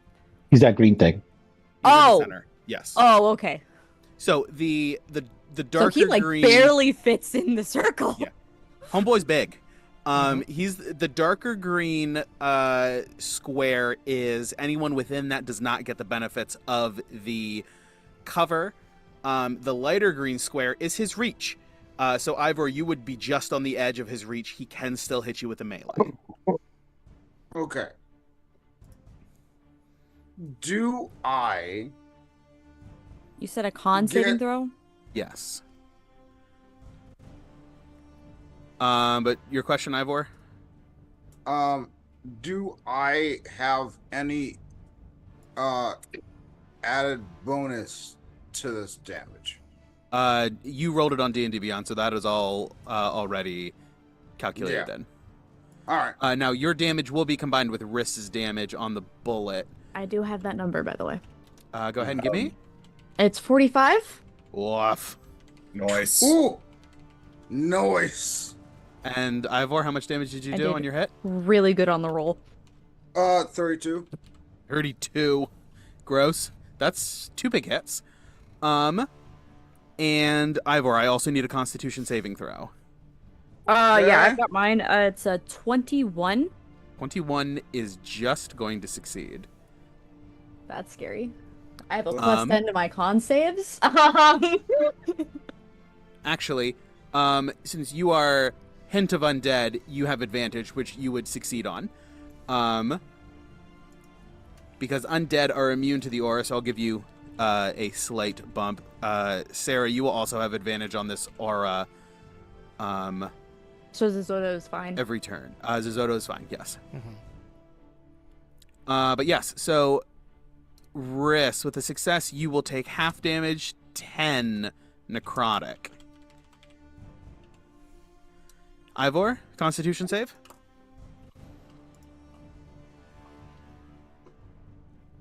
Is this thing a fiend or undead? It is both. Got it. Awesome. Cool. D6 on its turn, because helm. Okay. So that will be a 6. Oh, one other thing that I should tell you, with the dual typing, it is susceptible to anything that targets either fiends or undead. However, it is resistant to... Does it resist damage, or does it... It has advantage on saving throws against effects that only target one type. So if there's anything that targets only undead or only fiends, it will have advantage on saving throws against those effects. Okay. All right, so Ivor, what was that con save? Con save was a 18. 18 will fail. You take 20 points of necrotic damage. That's heavy.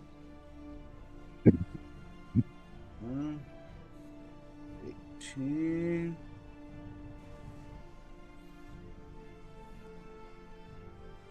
I also need a Constitution save from Cesar when you're done with once you've Oh yeah. subtracted that. Yeah.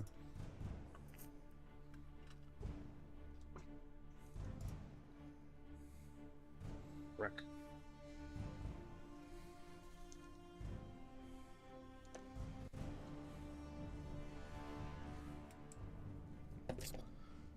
Caesar. Okay.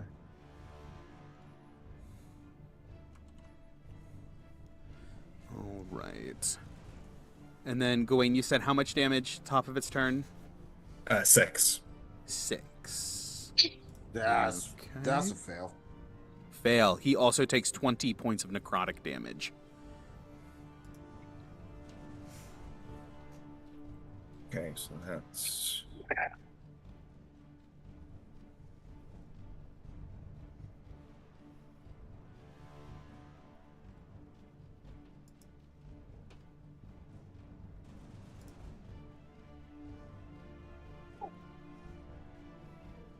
All right.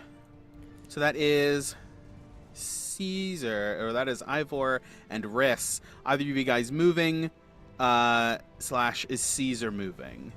Oh, I would also like to take another shot. Oh, yes. You have more than one shot. I'm gonna back up. Ivor, Just a little bit. if you want to back up, Ivor, I think if it goes to smack you, I'll get a sentinel attack. Mm. But that's only if you want to move.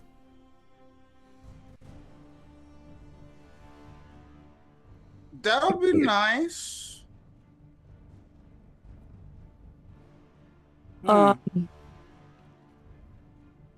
Does Mike hold? Mhm. Ivor, go. Holding. No, you don't need to hold. You do your... I need to hold. Yeah, roll your stuff, Ivor. Because All you have at least two more. You have at least one more attack, if not more. And we need to make sure that we get everybody through this combat. Mm-hmm. Please, if you can, pre-roll things, as I say all the time. Yeah. Mm-hmm. Or just use D&D Beyond. Or just use D&D Beyond and just click. Nice and easy. Nice and easy. Nice and easy. That sounded super passive-aggressive, and I did not mean it like that. All good. Okay. Apologize. My bot can hit him. Yes. Yes, your bot is within 5 feet. It's. Effective. I have a reach of 10. Even better. Yeah, So, for sure. Do we know AC? What am I aiming for? 16 with 16. the metal fragments, giving him a slight boost. Wait, why is he getting a boost? Because he's not just the stat block I pulled had an AC of 14. I gave him +2 for the metal. He's not just a mom. He's a cool mom. He's a cool mom. Yeah, so AC 16, still nothing extraordinary. Do I have advantage on this for any reason? You actually, if you want to flank with Yana, Gawain can flank with Cesar. You guys can both draw lines through, so everyone can flank. Okay, cool. I like this. That's a nat 20. Natural 20. Of course it is. Nice, nice, nice. I get one more. I may not have to do anything this fight. And the second one will hit. Not a nat 20 okay. though. I need more dice. Can I have a con save from the Shield Guardian? No. My robot. The Shield Guardian does get a +5 to its Constitution saving throw. It's in my aura. Oh, that's It's fun. a 22. 22. 10 points of necrotic damage. Ow. He will simply heal it back.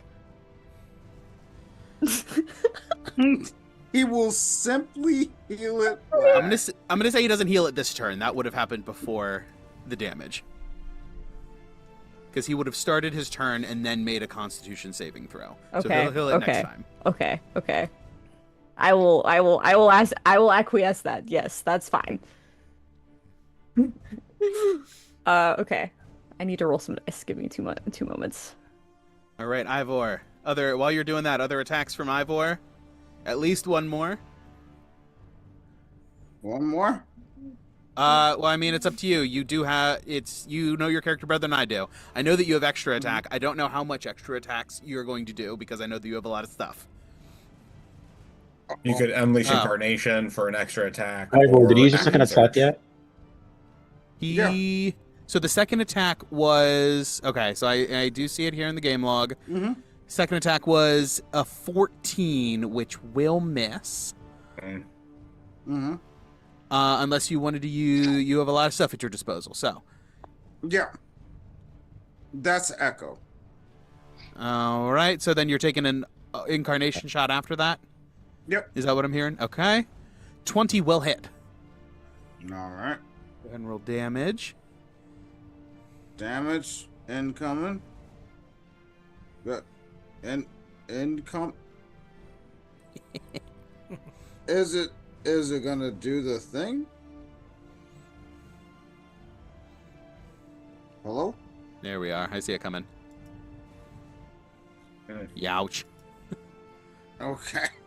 There we go. And then I'm gonna mark off the incarnation. Perfect. Okay. I did see that 31 damage come through. Are you ready for my damage? Yes, please. Does he have BPS resistance? Yes. Oh. From non-magical attacks, yes, because this is not a 2024 updated monster. I'm gonna re-roll my damage. No, you know what? We'll just say that we'll cut that and say that is the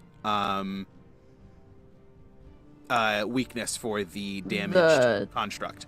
Okay, cool. Yes. I didn't realize that because I just rolled it all together.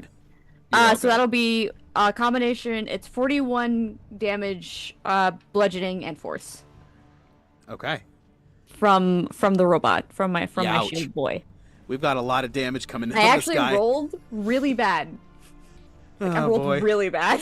We are still on the first initiative count, 22, 22, 22. We're not even done with it.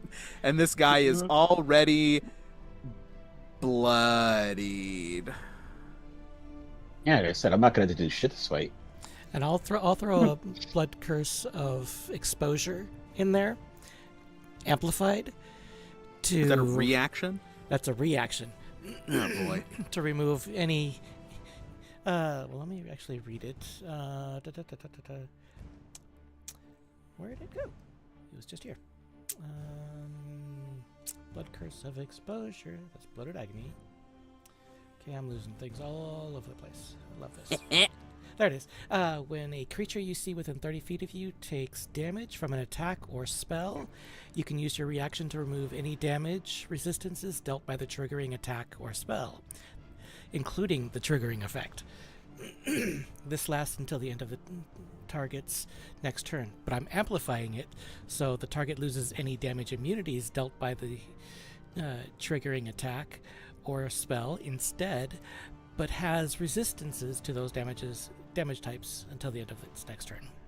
All right, and that's specifically on the bludgeoning and force? Yes. Okay. Good to know. I will keep that in mind. Not immune, but resistant instead. Okay. Uh-huh. Damn. All right. Cool. All right, so that was 3 attacks from Ivor. Are you going to end up moving? No, I sharps to yeah. You didn't did steady not- aim. You did not steady aim. Or You can move. Ooh. You're gonna keep taking damage in the aura. So Eh, Yeah, you might want to back up at least 5 feet. yeah. Did wrist take damage? Yes. You took Okay. 10. Noted. Well, and also you're within reach of getting smacked. Okay, that's not what I wanted to do. I only took 5 damage because the shield guardian takes 5. Shield Guardian took 5. That's right. So that is the red is the 30-foot for the annihilating aura.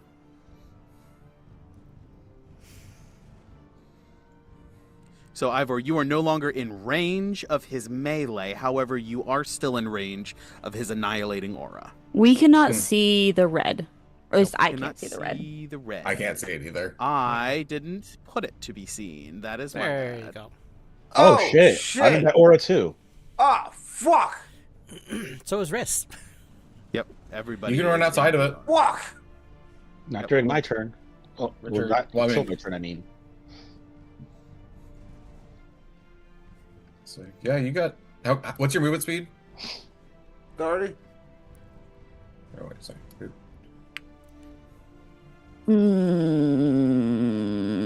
You know what? Actually, no. No. I was Bucks. here. Go straight across instead of at a diagonal up. What does this aura do? I will not Yeah. be moving out of it.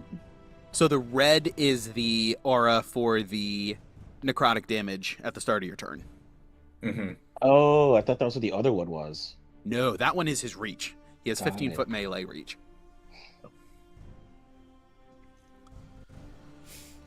Okay. So Does he take an attack of opportunity on Ivor? for sure will. Cool. Sentinel reaction. As you take your attack. Wrist, did you have a bonus that you wanted to do? Blade song. I blade songed. Oh, you blade zonk. That's right. Mhm. Okay. That'll hit. I assume a That- 29 hits. Yes. That's a dirty 20 to hit Ivor. Yeah, that hits. Field already? Shit. Barbs? Ooh. Who's hitting? Why are we hitting Ivor? No hit Ivor. Barbs. Attack of opportunity. No Ooh. hit Ivor! I love you so much. That's much higher. It's you still take the lower one, so They'll take the lower one. Yeah, it was a And I will give the advantage to Ned. Wait, why? No, don't do it. You Because can give it to everyone Gawain because has it. Gawain's making an attack. All right, fine. I already have Gawain advantage. has Oh, you already advantage. have He's advantage. flanked. That's right. Touche. Yeah. Yeah, And everybody else Ned's is- the only person at this moment that doesn't just straight have advantage. So I have gay advantage, but I do have it on my Don't we spell all? attacks already because of innate sorcery. well, Yes, that's if right. when I'll just you have it on a make your saving throw, I Constitution suppose. saving throw, you have advantage. True. Take my kindness and keep it. God damn it! I'm trying to save you, god damn it! All right, Ivor, as he rakes his shadowy claws through you, you feel can your shield body us. electrified, and you take 21 points of necrotic damage. Ooh. I also That's need a rough. Constitution saving throw. Wow. Okay. We're just gonna burn some smites today. And you know what?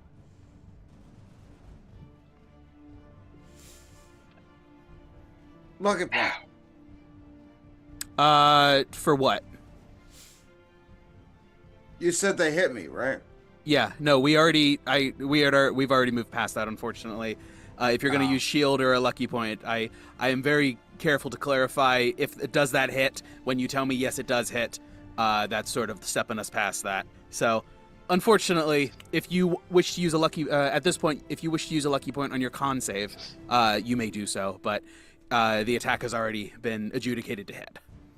Okay. Uh, Okay. Con save. Let's see.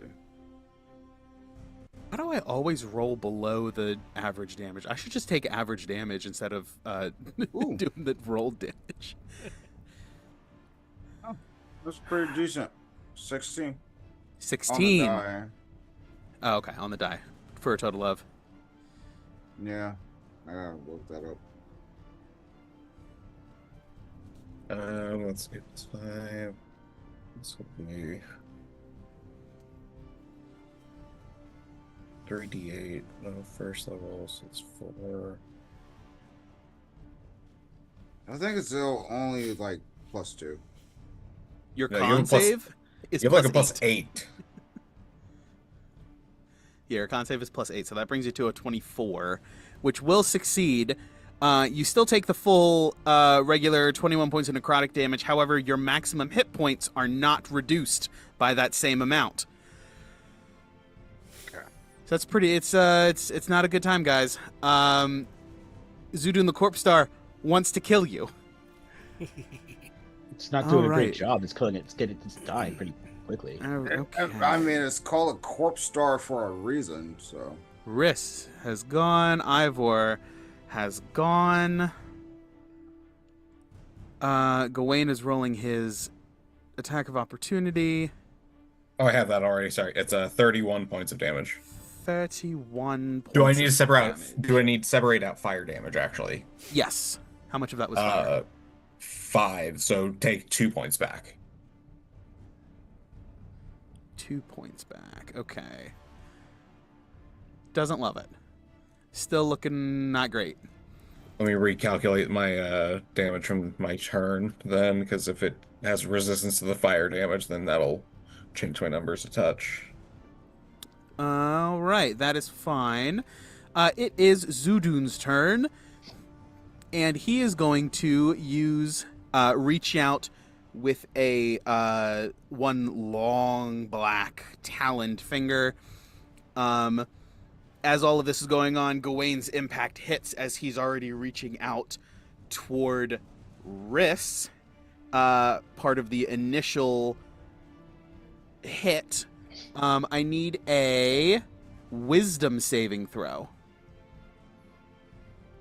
From who? from Riss. I What? apologize. What if I don't want to? Ouch.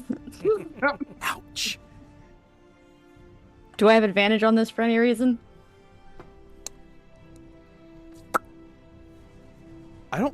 I can't imagine. Okay. Unless I you just, have something that I no, I forgot. just wanted to double check. That's a 24. 24 will succeed. You are not frightened. Oh, that's good. And you also avoid the paralysis that accompanies the frightened condition on this attack. You are immune to the finger of doom for the next 24 hours. However, you do take 48 half to 24 points of necrotic damage. Have to 12 because 12 of it goes to my robot. Oh, it goes to the robot. Yep. Very cool. Love that. That was a big hit, guys. That was a Ivor big has hit. already left. Everyone else is spooling up. However, Gawain has already made an attack and impacted, so Zudun is going to rake out at Gawain with his enervating touch, and that is a natural 20. Silvery Ouch. barbs. Okay. I will roll again. I use my free one. Thank you, Okay. sir. You're very kind. That is a 28 to hit. That'll hit. That will hit. All right. 28 points of necrotic damage, which for you, I know you have that to 14. And I'll give advantage to Riss. And I need a constitution saving throw from Gawain. Okay. That is. Wait, goddamn, what's my constitution bonus? Plus 10. 23. 23 will succeed. Your maximum hit points are not reduced. Okay. As you guys have, and I'll include this because it is now Gawain, the start of your turn. I need another Constitution saving throw, but also as you guys have begun your turns, there is a sense of just not a gentle pull, but it's a weak pull on your spirit, almost the core of your being in toward Zudun. Which is the in-character, in-universe explanation. If a character is reduced to 0 hit points by Zudun, when a creature is reduced to 0 hit points by Zudun, they die immediately and cannot be revived except by a wish spell, as your soul is consumed. Joke's on you. That was already my situation. That's also true. All right, so what was that con save, Gawain? Sorry, I just remembered that attack should have been at disadvantage regardless because I just hit it with a reaction attack with my longsword. So its next attack roll would have been at disadvantage. Oh, okay. So take my silvery barbs back. You can. And Riss does not have advantage on anything. But Constitution saving throw, that is a 28. 28 will succeed. You take 19 half to 9 half to 4 points of necrotic damage. 4 points of necrotic. Okay.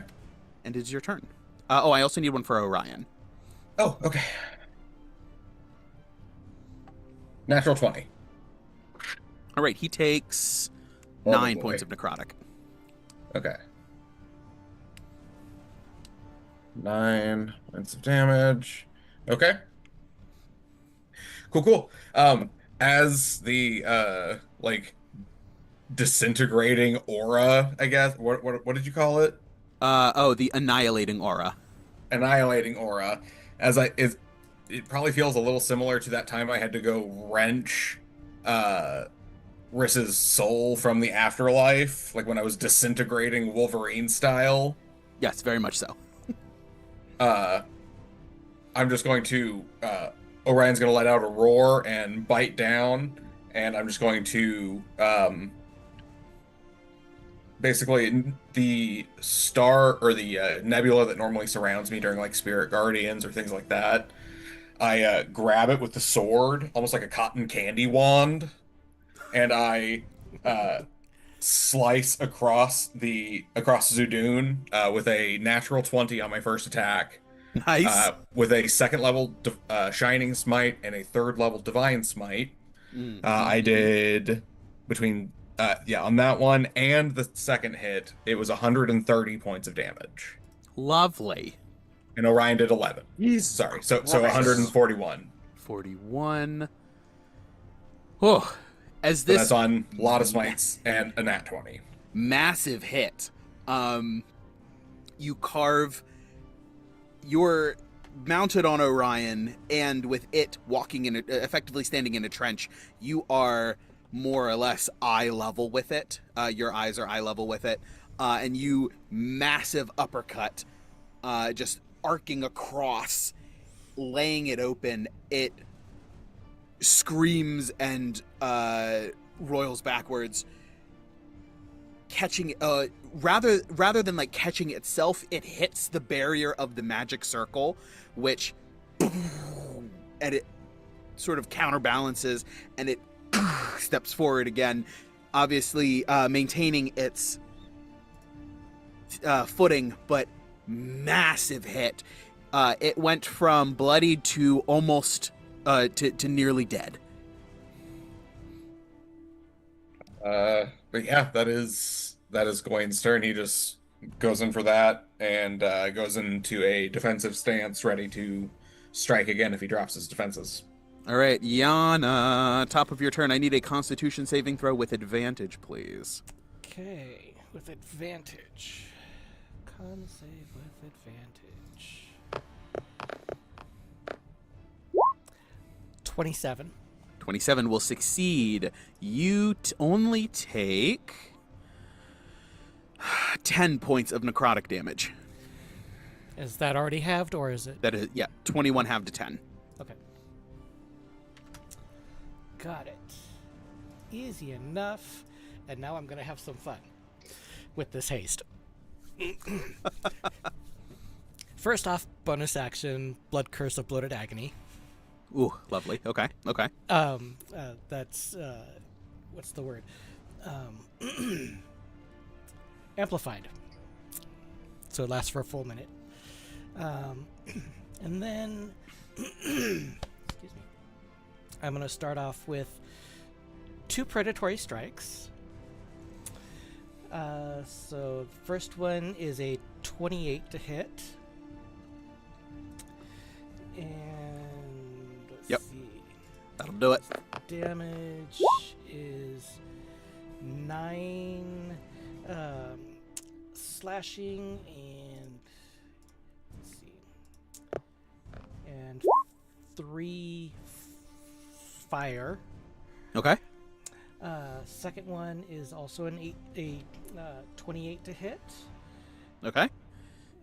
And then damage is 13 slashing and 4 points of fire. Then, Okay.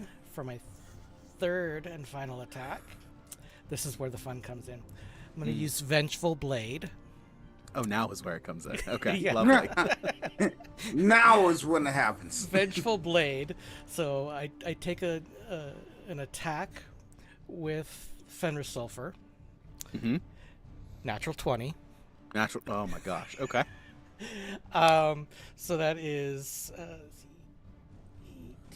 16 points of piercing,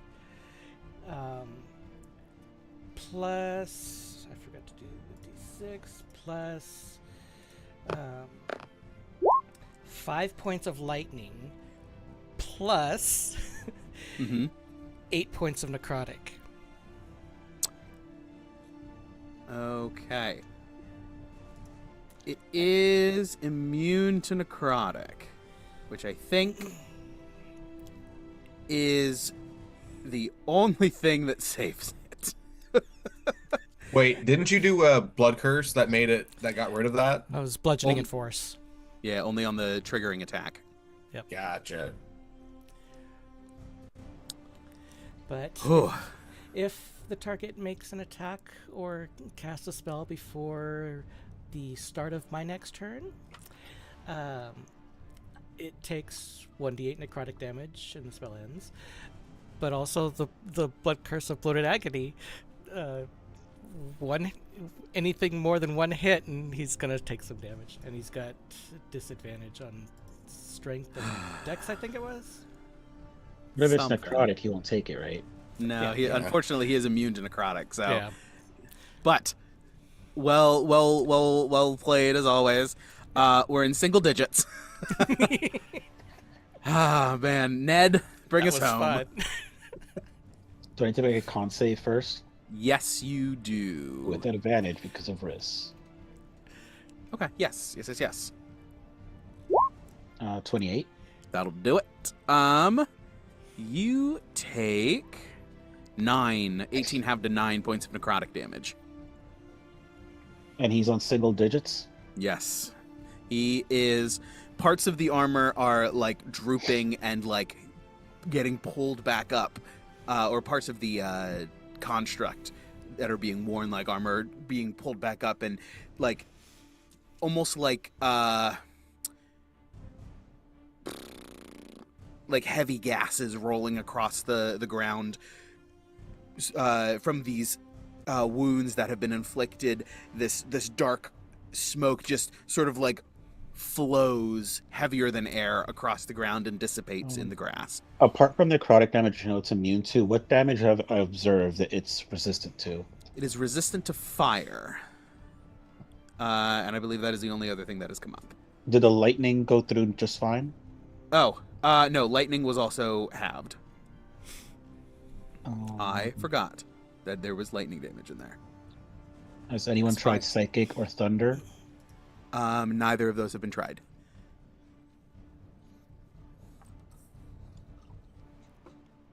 So maybe he's at 10 rather than double digits. Or rather than single digits. Did Force? Was he? No, force went through it normally, Okay. as did bludgeoning. I could attempt to overkill it.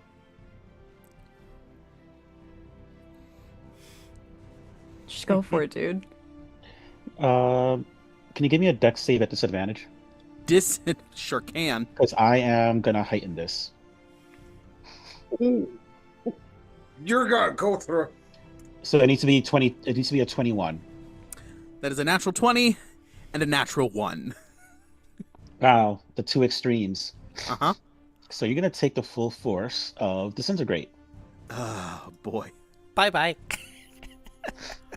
Oh wait! Oh damn! That there won't be a robot for us to fix to use again, but that's okay.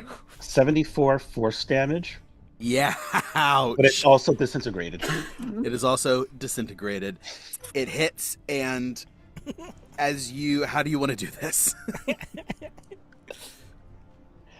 I will plant my staff as I'm Holy casting this. shit! A giant spectral clock that's like with gold. It's golden. Gold floats above it. It opens kind of like a gate, and then just like kind of sucks it through, as if like trying to like destroy every single bit of it and turning it into dust. It screams and screeches as it is pulled almost like with a gravitational force, wind blowing and the smoke just rolling into this portal as it shreds it down to the very atoms, leaving nothing but a dissipating black mist Believe it or rolling not, upon the that ground. was 1 point less than the average damage that spell can do. Of course. Zudun, the corpse star, has been vanquished. No longer to be imprisoned or to find himself on the battlefield once again in the future. Zudun, the corpse star, has fallen and is annihilated, no longer to exist. The magic circle fades after a time, the runes no longer containing anything, as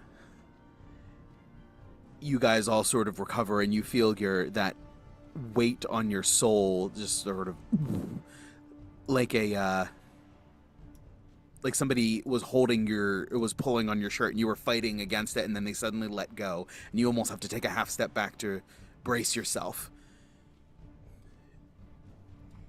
The trees rustle slightly with the breeze as it blows through. Casimir's body lies lifeless, still with the small tree through his chest, but no longer even a spark of false life to it. Through and through a corpse. Well done. You are to be congratulated. One down, like 3 more to go, right? Technically 20 to go, but I mean, who's counting? Because there was 21 of these, right? If they're in the amber, they're good. They're fine. Yeah, the ones that are currently out are Cole and who's that's one? Vampire. Vampire's the other one, and then Lady Walker has her guy just chilling or whatever.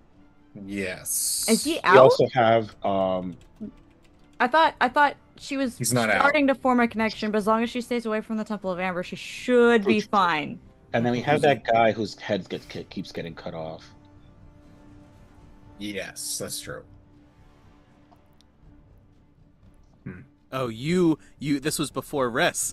This is Captain Strasny. You would know of Captain Strasny. He has a large malformed demonic arm that allows him to throw fire. He was captain of the guard in Vallaki, and Baron Valakovich's chief enforcer. He was the former owner of the Dread Axe. Ah, yes, I would know of this man. Mm-hmm. But Nothing. has been dealt with not long before, but it was dealt with before you joined the party, before they crashed through your ceiling. Yes. Oh no, yes. I would know of this, yes. Oh, see, I don't think the party knows that. That's okay. Part doesn't know a lot of things. I forget his name, but essentially the person that killed Amaris was the original Baron's son, who felt threatened by Riss's magic, essentially. He is quite the prick. Yes. Riss doesn't like them at all. I mean, Riss could never prove it that like he murdered them, but they had their suspicions.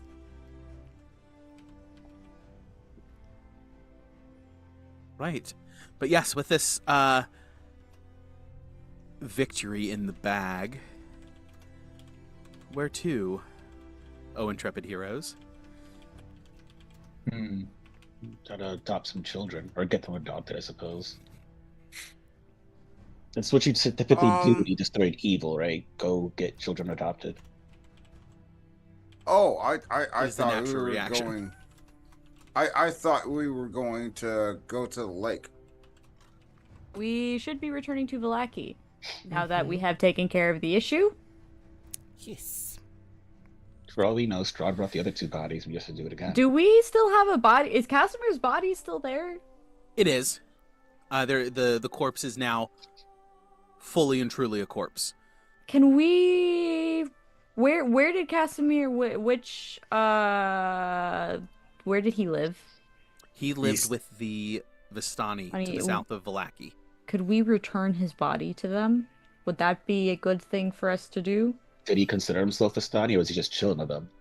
There were a handful of other Dusk Elves. Yeah, I was gonna That say, he- would returning him to the Dusk Elves be the right way so they could do whatever rites they wanted with the body? Or funeral, or... They're as close to family as he's got in here. Yeah. So could we do that? That wouldn't. We could also, while we're there, we could stop by and see if they've been able to procure anything for us. because last time we were there, we had talked to them about the thing, the plan. Gawain's trying to be very vague.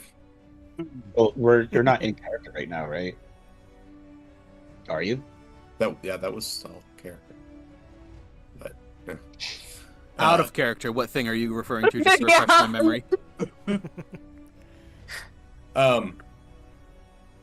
my god. Sorry, lost my train of thought. He wanted more coffee. He does want more coffee. Nope, lost it. I'm sorry. They had there was something that I remember that there was something you had asked them to be on the lookout for out in the broader world. Yes. No, it was the bags of holding for the arcane Oh yeah. black hole shot that we were developing.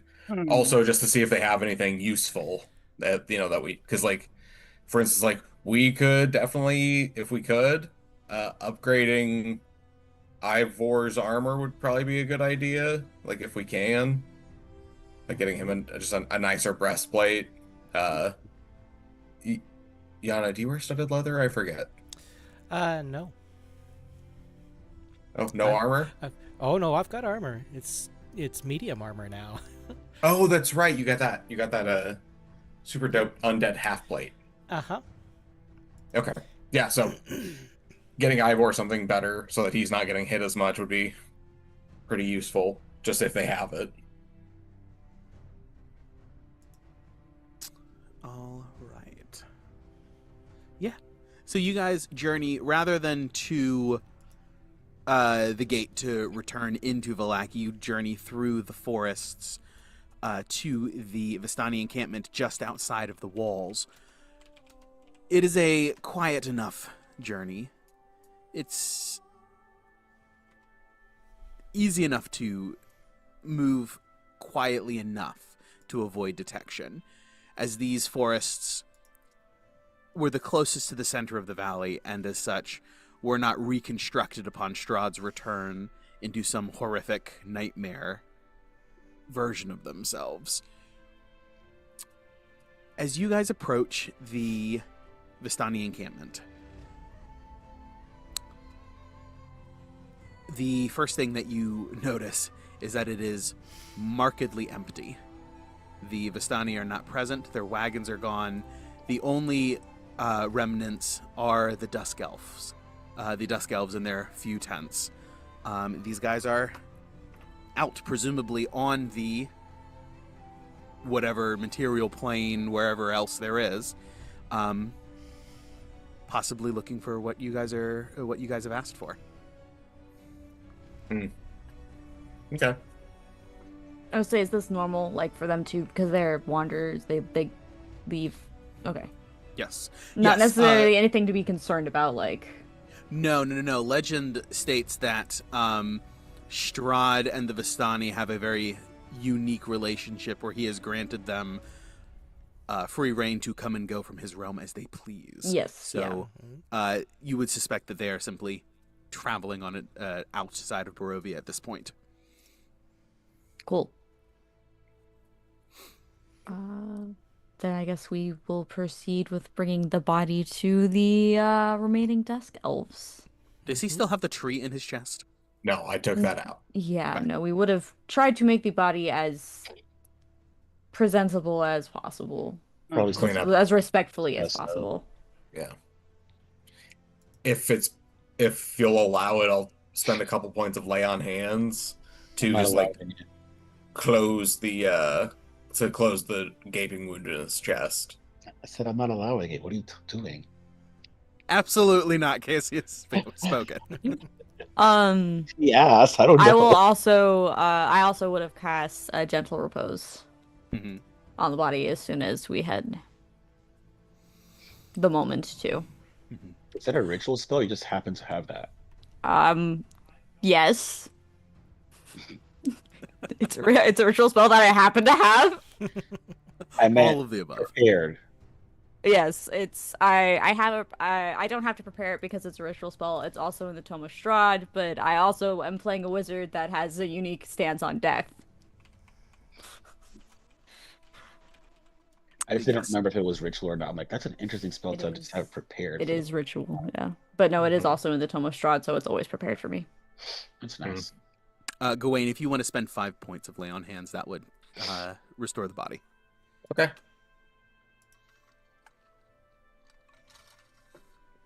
Sounds good. Alright. And we'll just make sure that he is like his clothes are as mended as they can be, as clean. His body is like not caked in blood, things like that. Just as respectable as we can make him look. Mm-hmm. The Dusk Elves come out very Lord of the Ring elves, stoic and emotionless, but you can see that they are moved by this, and yet they remain very cool exterior, almost like porcelain in their emotionlessness, or at least the presentation of a calm demeanor.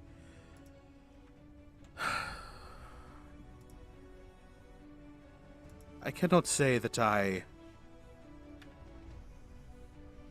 was overly fond of him, but it is a shame that he has come to such an end. We will honor him as we do all of our others. Thank you. And they take him. There's like 6 other individuals. And even losing just the one is a major blow to their remaining population, as half a dozen are yet remaining. A testament to the wrath of Strahd in his most fickle moments. He is not a impulsive man by any means. However, when he is given to violence, he is violent to the extreme.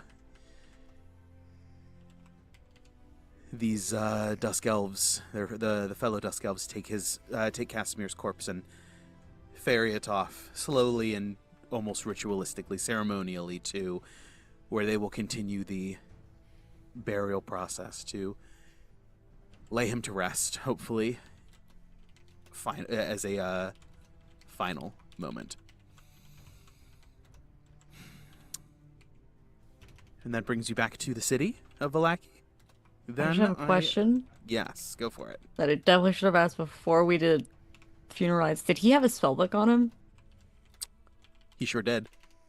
Could I have kept that? You absolutely could have. All right. Not to disrespect the dead by any means. I don't know how it's not disrespectful to the dead. It's not grave robbing if we didn't bury him yet. No. No, I think it's you can accept that loot. you stole it, but you can't at the same time accept that it's not disrespectful to the dead. Just Yep. those two things don't match. Yeah. Be okay with disrespecting the dead and doing it though. Let me see if I made a spell book for him. Oh wait, just for that, hold on. I do need to make a certain roll as you take it. Why? Side eye roll, 14. Mm-hmm. It's a wisdom, by the way, and he's proficient in it. That makes me very happy. Oh, man, this was Casimir. Did I make a stat block? You said he was an abjurer. I sure did. It's a very loud side eye, by the way. However, I did not make a hold on, Casimir. No, I did not make a character sheet. However, I do have a spell book included in the module. Casimir, among the in addition to the spell book, has a ring of warmth. If anyone would like that. Is that attunement? It does require attunement, but it does give you cold resistance. I'm good. Yay! Ring of Warmth. It's our That's third sound- one. Yeah, right?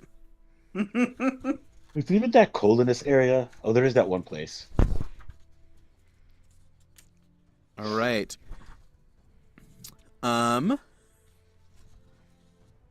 Let me see what else he has prepared. Appendix D. Casimir. Let's see. Mage stat block in the monster manual. Yeah, can't believe we're robbing this guy before giving his body back. People, this is crazy. I actually have a full stat block for Casimir if you want it. Alright. At this point, I'm really just interested in what spells he has. I can give you those if you want. That is fine.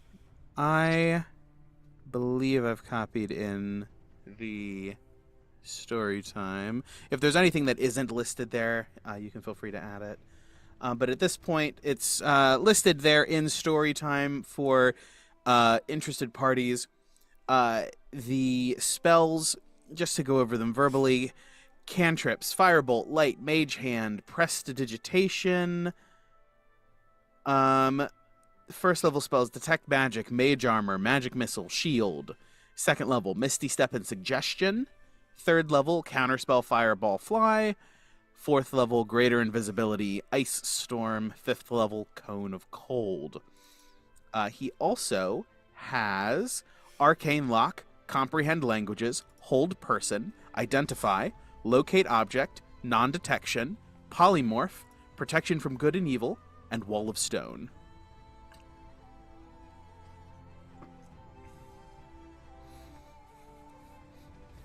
All of that there. I see, Riss, that you have pinned it. Excellent. No, don't worry about that. Don't worry about that. It's fine. Somebody shall return to that at a later date. No, don't worry about it. But yes, all of those are at your disposal. The other Dusk Elves do not seem particularly worried about the recovery of his possessions and are much more interested in interring the body.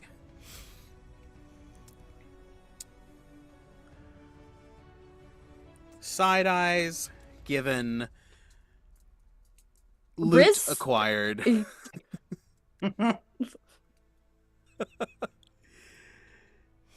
The party returns to Vallaki. It is an hour.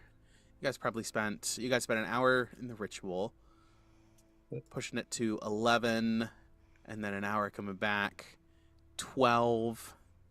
So it's between 12 and 1 as you guys return to town. As the afternoon pushes on, the sun not visible through the clouds. However, the illumination of the overcast sky lighting up everything with a dull gray light. The children presumably are still at the apartment, discussing or having discussed the proposition made to them. Gertruda is somewhere in here. Who knows, honestly, where she's at. On the way back to Vallaki, could I have... we don't necessarily need to RP this out. Could I have sent to somebody like a director or somebody at the academy to actually make sure that the offer I gave them was okay? Yes, absolutely. Okay. Or, I don't know, requested a meeting or, I don't know, something. Yes, absolutely. You can either request a meeting or you can just straight up ask. It's up to you. Whichever you think Riss would do. And I suppose if we don't, not needing to role play all of the details out, either one would work, whether it was a direct question or a request a meeting and then you go in and you speak to somebody. They absolutely are willing to put these kids up for a while, at the very least, and evaluate them to see if they are qualified candidates for this, for one of the scholarship programs. Okay. Yeah, sure. And also, you said it was 12-ish? Yeah, between 12 and 1. Alright, so Gawain is big as hell. Sure is. He's a tall boy. Riss honestly probably would have just requested a meeting. Because with the knowledge of the primers and everything, Riss probably will just hand the spellbook straight to them, like as proof that they are doing what they, are supposed to be doing and providing information from their exploits. Oh yes. Oh yes, yes, yes. So, and I'll look through my other stuff to see if there's anything else they could, like, give over to the school, but Absolutely. in providing some kind of recompense. Yeah, of course. You are getting paid after all for all of this. You're Getting still paid. collecting your It's salary. still my job. I am still employed. Literally the least you could do. Literally. Yeah, the only one absolutely. of us that has a job. I Are you have getting a job. I am getting paid technically. Like, the apartment is part of my, like, job. Like, it's housing for the job. Sure, but should you be getting like gold or silver or something every week or two, or how does this work? We've never really talked about it. Also, Riz is kind of rich now, so they don't care as much. Oh, that's not the point. We weren't rich before. You should have been getting paid at that time, is what I'm saying. I mean, I Or your owed had wages. a decent amount of gold when I joined the party. Like, Riz didn't spend money on food. Like, they just kind of hoarded it and used it to make spell scrolls. All right. Well, yes. Yeah, all of that, you're able to sort of provide proof of that you are continuing to do your job, while also securing a spot for these kids if they so desired. Yeah. Anyone have anything else that they want to do in Vallaki, or shall we go and get these kids settled? Let's get the teenagers settled. Ooh. Yeah. Well, yeah, I have something after we get the teenagers settled, I guess. Okay. I have nothing else. So again, no need to roleplay out every minutia of it. As you guys head back to the apartment, the children are alive and well. Fine. Um, I mean, if you say so, I don't trust it. having discussed the opportunity, they both are very interested in not going back to their mom and dad. At least in the interim, they are hoping to speak with Ismark in the near future, just to see what. Now that he has come up, they seem interested in speaking with him and continuing that relationship. However, in the meantime, they are more than happy to engage and sort of deal with the academy. See if they qualify for one of the scholarships, and if not, at least perhaps find employment there and some room and board. You are able to, having already had that meeting, escort them over and perhaps not surrender them is the wrong word, but Rid ourselves of a responsibility. yes. Transition to I think that's worse, by the way, than surrender. wash your hands of these Listen, filthy children. we are not in a place to take care of two teenagers, all right? We Oh, I gallivanted across agree. I don't the want valley. to. We can barely take care of They will be ourselves. safe and fed and clothed and have shelter at this location, and we can check on them regularly if we feel the need to, okay? If we want to continue building relationships with them, that is a possibility. They'll be in Vallaki. I see this as an absolute win, okay? Oh, I'm not saying it's a loss. I'm just calling it what it is, Things can have a negative word and still be good. For us. For us. Perspective is key. Perspective is key. Oh boy. All right. Yes. So with the children dropped off at the academy, Casimir's been dealt with. Mark that off the old bucket list. It's an ever increasing bucket. Cesar does like walk up to them and just go, I hope you have a wonderful time. Oh, well, thank you. I hope to see you again. You all have been very kind to us. And we would hope to be able to repay that someday. If you ever need anything, just send a message. You know where the apartment is. Just let us know. Very well. Don't feel like you need to go through everything alone. You have people on your side.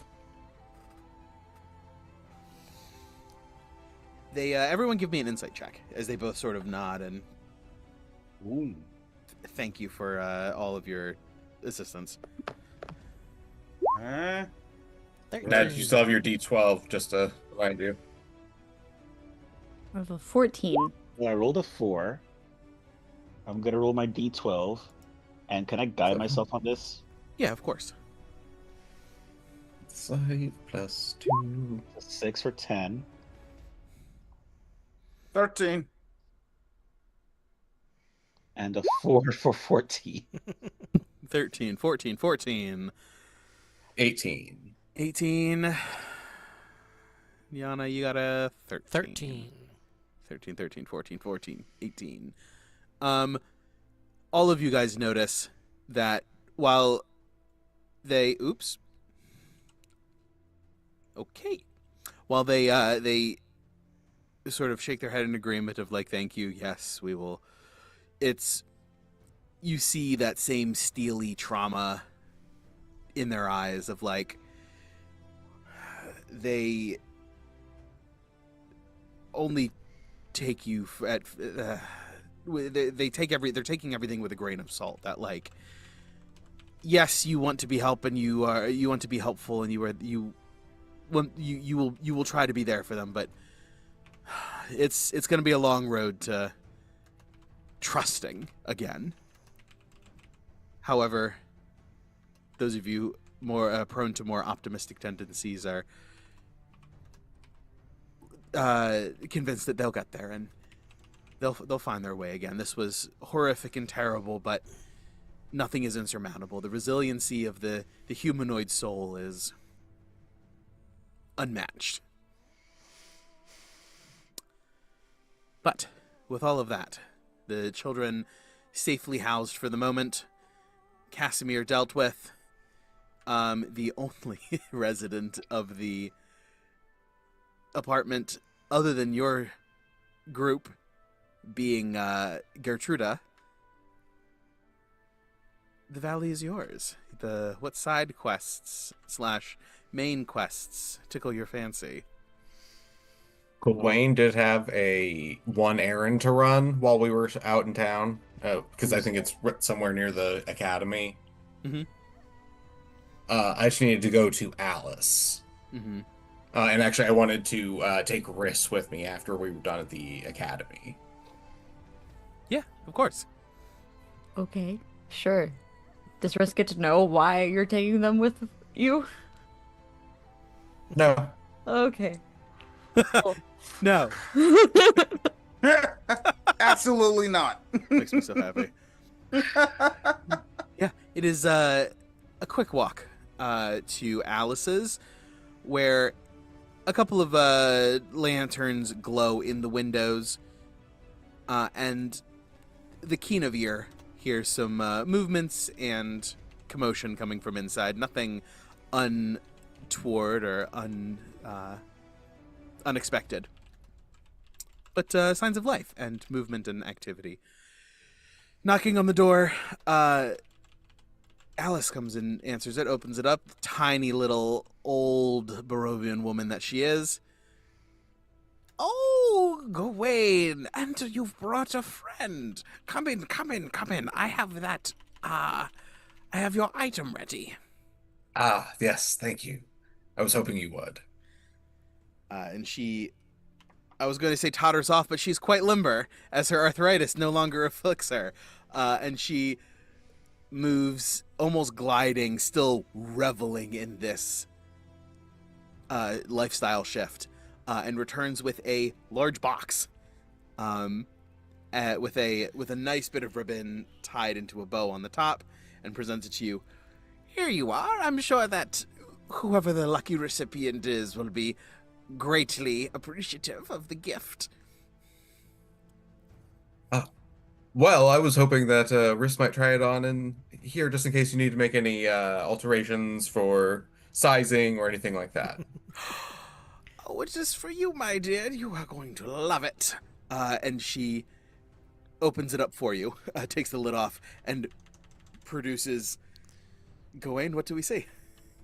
Okay, I have to ask one question of you, DM. Yes. Is it allowed to do stuff that's like slightly magical that doesn't actually have any mechanical benefit? Of course. Okay, dope. So inside is a like what's that color? Like cobalt blue wizard hat. Like full it's almost like Fantasia style. And it's like in like the shape of it, but instead of just having like little stars on it, it actually has what would be like what you would, I guess, textbook theoretically know what a nebula and like the stars might look like when viewed from somewhere that's not fucking Barovia.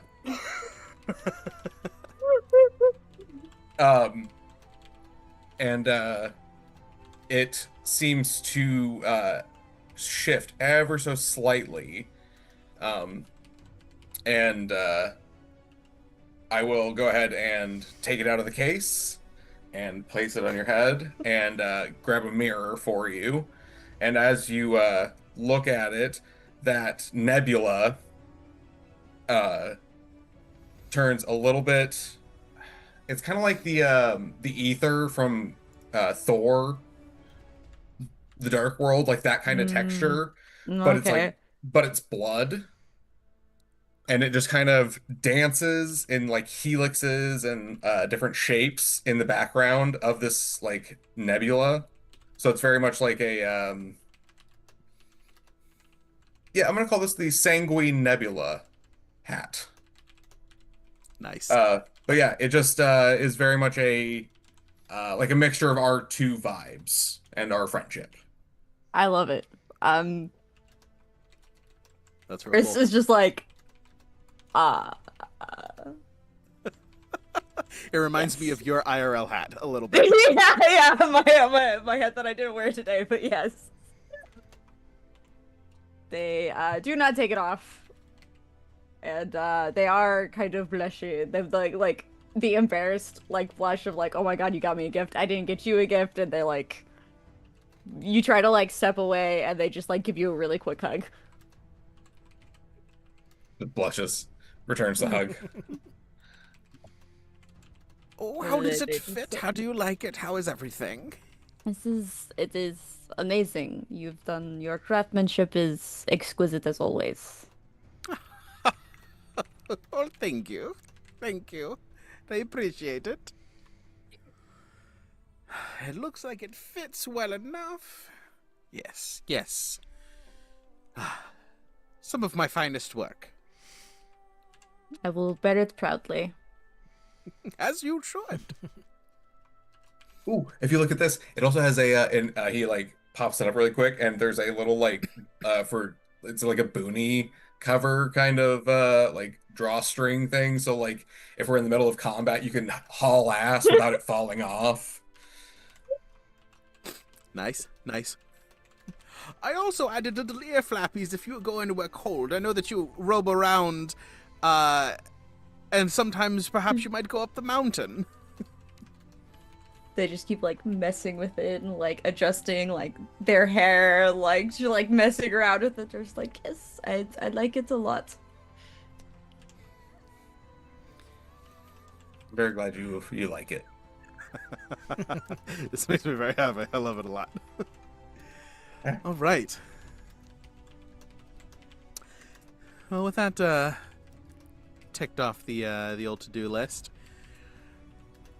what remains? What heading shall the party head off in to complete? Or what heading shall they move off in the direction of? We have visited the windmill. There are perhaps a dark power or two out there that needs to be dealt with.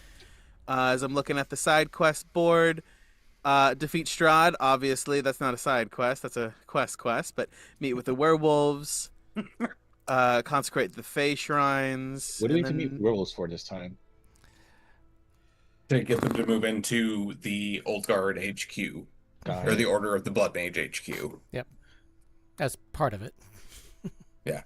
Well, we're not talking about the Order of the Fang. We're talking about the actual werewolves. Oh, And those guys. we were doing meat and other things with them, trying to form an alliance. Toranescu and Stoyanovich, was that the Yes. names? Yeah. Yes. Wow. Well done.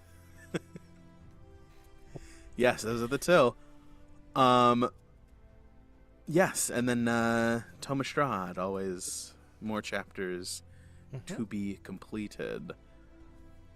Okay. Yeah, any and all of the above are options, or if there is something else Do pressing. we have everything we need to consecrate those shrines, or are we missing something still? I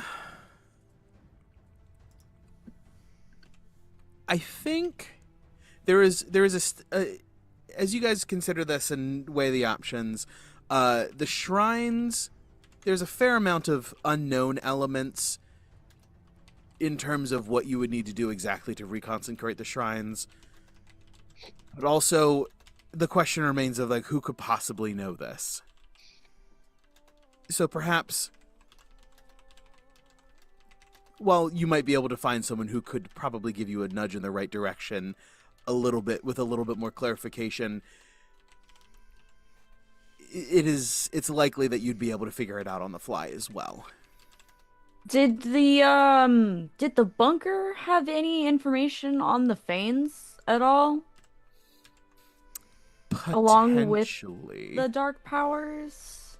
Either the bunker or the Ember Temple would be another great opportunity to research the Fanes. Oh, now that the Ember Temple's not killing us, we could always go back. Yeah. Sure. So if we want to pursue the consecration thing, I would say the bunker first because it's closer. I'm trying to think. Yeah, we still have Cole, who's like gallivanting around there. Yeah, that's true. We do need to figure out what happened with Cole. Oh, we could use the orb or the globe to scry today. We can do that today. And we can have you do it this time because you have that item that can do the thing. Yeah. Yeah. Mm-hmm. If I were to do it, could I use heightened spell on it or no?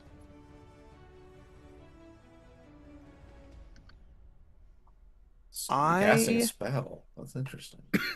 To give disadvantage on the saving throw. Oh, and does anybody have anything that Ivor can identify? Nope.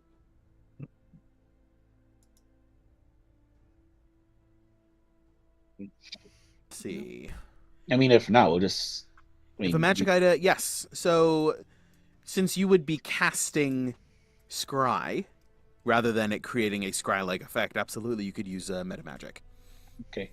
So then we either have risk change to saving throw, or I get disadvantage. I'll be straight up with you. I was gonna make it a strength saving throw. Perfect. That's probably better. That's so funny. Flex that brain. Yes. His stats could have changed that much, right? He's still in the same body. He's still a weak little wizard, right? Like, It's a very Manuel failure thing to after do. he made the pact. Like, it was getting worse. It's a very Manuel thing to do, to flex to avoid a Scry. I love it. I love it. Yep. Except he would succeed on that one. You sure would. All right. Yeah. I So will you guys are forever be scarred by those perception checks. scrying on Cole with your Um, cube of. I need to model this. I want this cube in real life. let's see. Come on. My prism of refraction. Yes.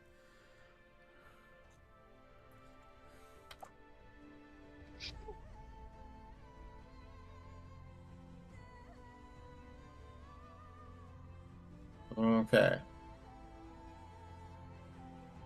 So we have extensive knowledge of the target with a -5. We have a. Do we have any garments or anything like that, or any body parts that we know of? I don't think so. I don't think so. Okay. So we have a picture or likeness with a minor illusion. So they've got a -7. So it's a DC 22. Strength save. Strength save. Is it my DC? Because I can just cast scrying. I have the spell. I learned it from Luciana. Oh. So that would be a DC 24, and it's a strength save. Because fuck Cole's piece.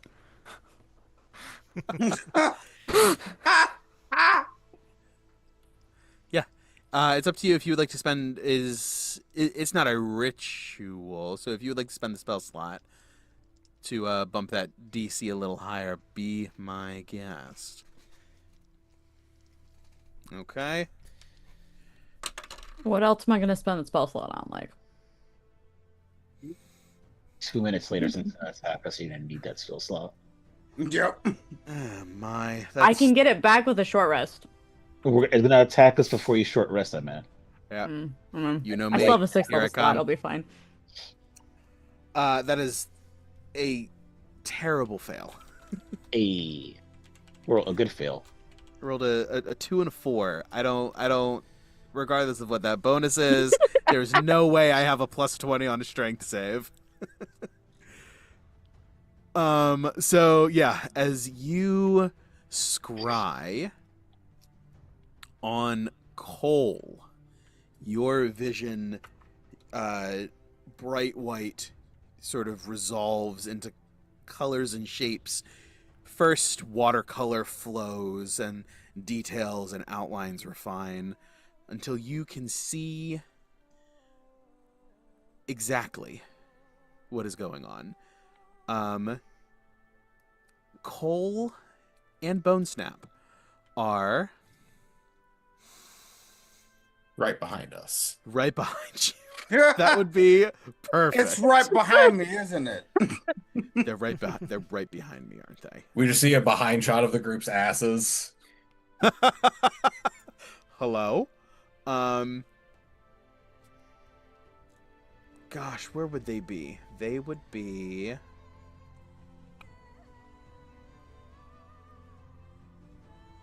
in the area of.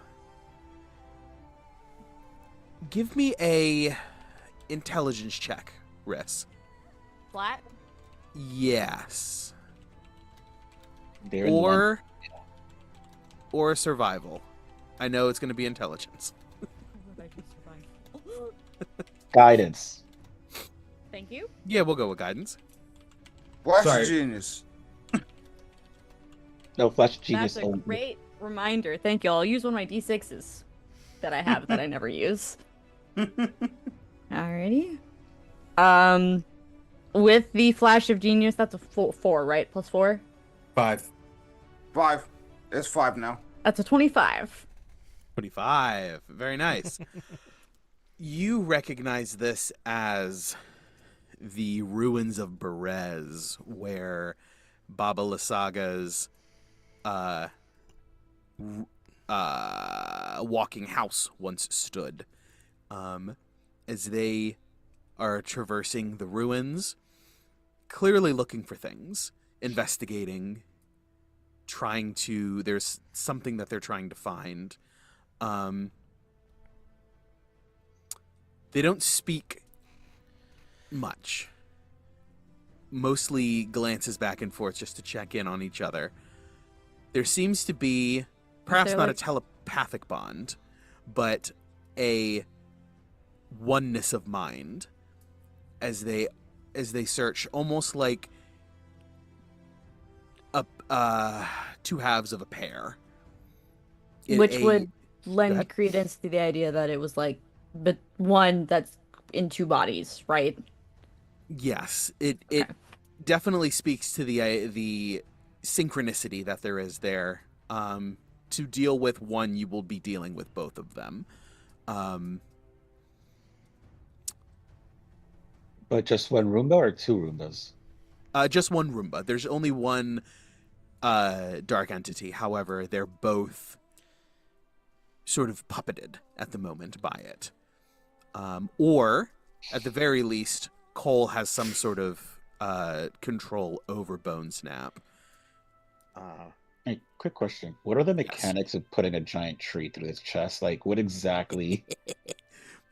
Like, if we just grab a giant tree right now and put it through his chest, does it work? Or do they need to be, like, near dying and then do it? Or, like, what exactly do we understand? So, mechanically, let me pull up Strahd's stat block. I believe they need to be... the entity, whoever you're going to stake, needs to be incapacitated. Which would be 0 hit points, or under the effect of a spell that gives the incapacitated condition. I'm assuming paralyzed doesn't count, because it's not incapacitated. I think paralyzed... I think that actually is incapacitated. I think, as yeah, I well. think paralyzed is incapacitated plus. Let's check. Paralyzed, incapacitated is the first condition of it.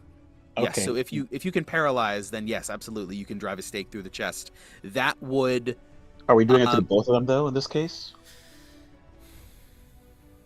Possibly. Cool. may need- Either you way, may need I got you. Yeah, so somehow a tree or some sort of wooden stake. Excuse me. But yes, any other higher level of activity would simply be too much to reliably get the heart the way that it needs to be got.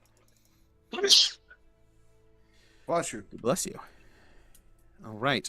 But yes, they are in the ruins of Berez, searching, looking. They do speak occasionally, to say nothing over here. I don't see anything. I don't think it's here. But they work remarkably well in tandem and as a very efficient team.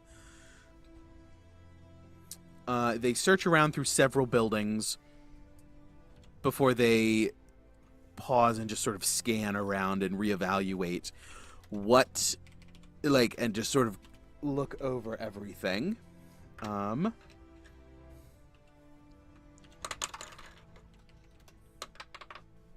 stay in the tray, please. They both sort of pass their gaze over where the scry sensor would be, but do not register anything. They do not notice that the sensor is there. And they head off, continuing further south through the ruins down toward other buildings, toward the south of the swamp. And that is where the 10 minutes resolves itself and sort of fizzles out. Could everyone see? No, since you cast the spell, just you saw. Okay, so I would have described everything that had happened to the party. Mhm. So how do we want to... What do we want to do? How do we want to play this? How long would it take for us to get to the ruins of Berez?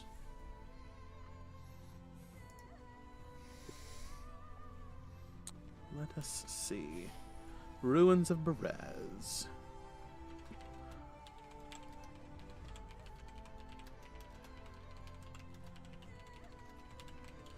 So it's 1.8.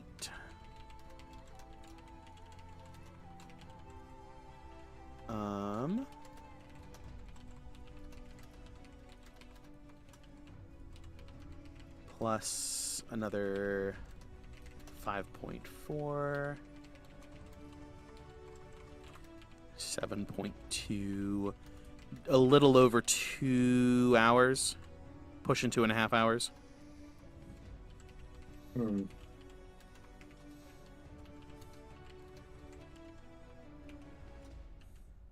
Okay.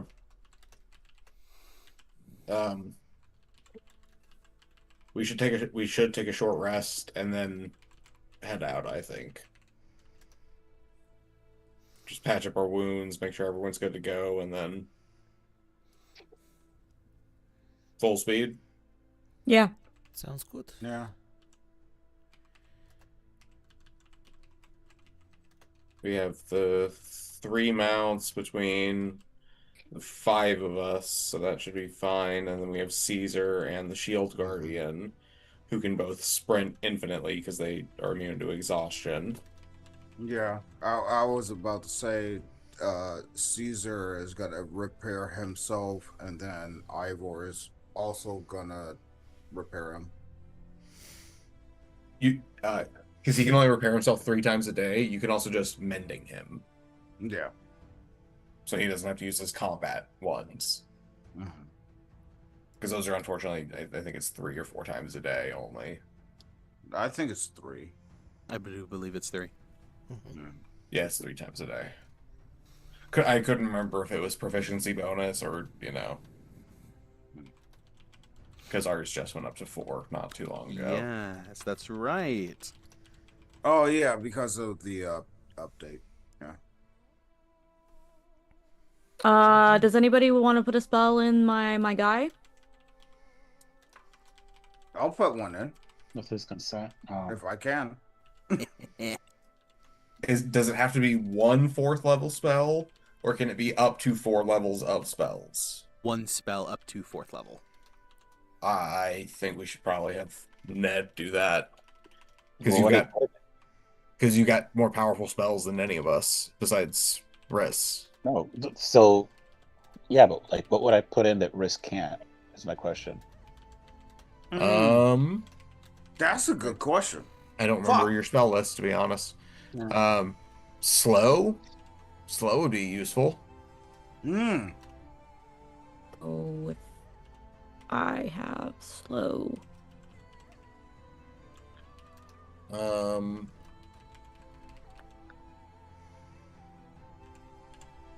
see. I'm trying to think. I cannot remember what 4th level spells you have. Yeah, I mean, I don't think there's anything in particular that, like, unless Yeah. there's something we need. I don't think there's anything in particular I have that would put in.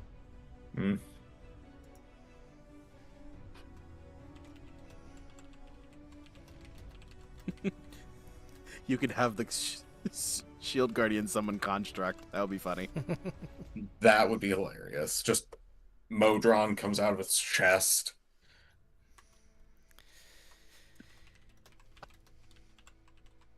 Let's see, I could put a modified blight in it. Make That it like would double blight on 1 turn.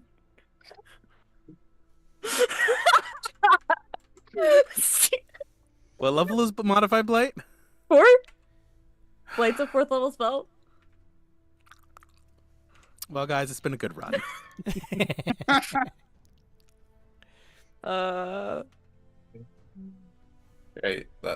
that's better than anything I could throw in there. I could give the guardians spirit guardians. Please, I beg you. Upcast. You could upcast it too. Yeah, I'll do that. I'll stick a 4th level spirit guardians in there. I should have accepted my fate with Modified Blight. Yeah, should have. Oh boy. Big doozy. There, let's write that down. 4th.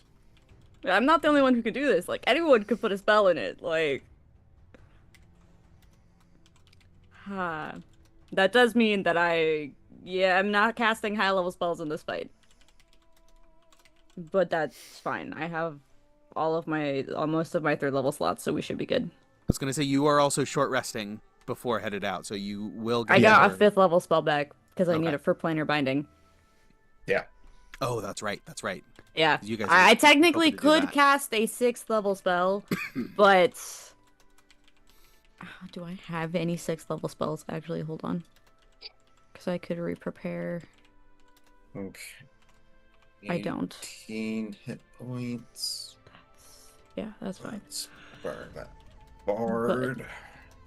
I'm not too worried about it.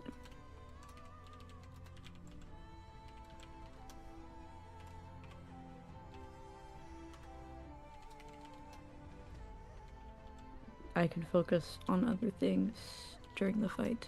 I'm not too concerned.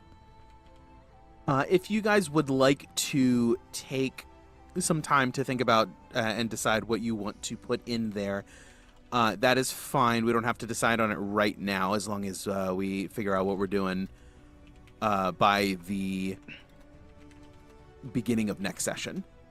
You guys can take some time to think about it if you would like to, because it is pushing 12 o'clock. And with this heading gives me an idea of what you guys are working toward. So, short rest. Everyone may take a short rest. Heal up. Recover whatever abilities and charges come back on such a rest. And, yeah. Plan thy next move, chess players. Cole and Bone Snap are down in Berez looking for something. Who can say? Of course, it's nefarious. We know who it is. Of course.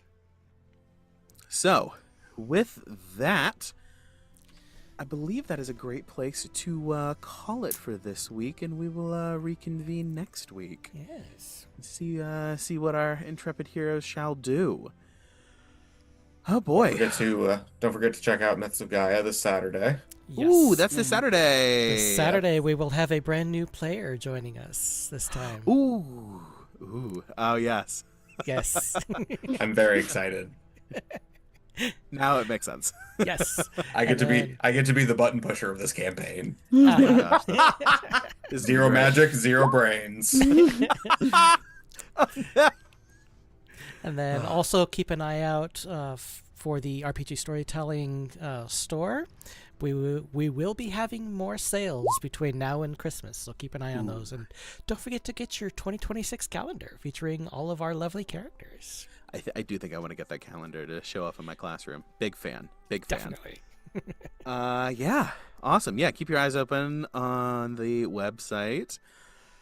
And join us this Saturday for Myths of Gaea. Absolutely. Yes. All right. Well, without further ado, I appreciate everyone for playing with me. This was a lot of fun. I love these. These last couple of sessions have been top-notch for me. I hope they have been the same for you. And I hope they have been the same for those of you watching, both live and on the VODs. If you do want to join us live, once again, we stream just about every Tuesday around 8 p.m. Eastern, 5 p.m. Pacific, or whatever time that is your local time zone. But if not, the VODs are a great place to catch up and keep up with the adventures here in Barovia, either on Twitch or on YouTube. So yeah, I appreciate you guys keeping with it, even if you aren't able to make it live every Tuesday night. And it really means a lot to me. So thank you very much for joining us. And always remember, you are the legend at the end of the Dragon's Tale. Good night, everybody.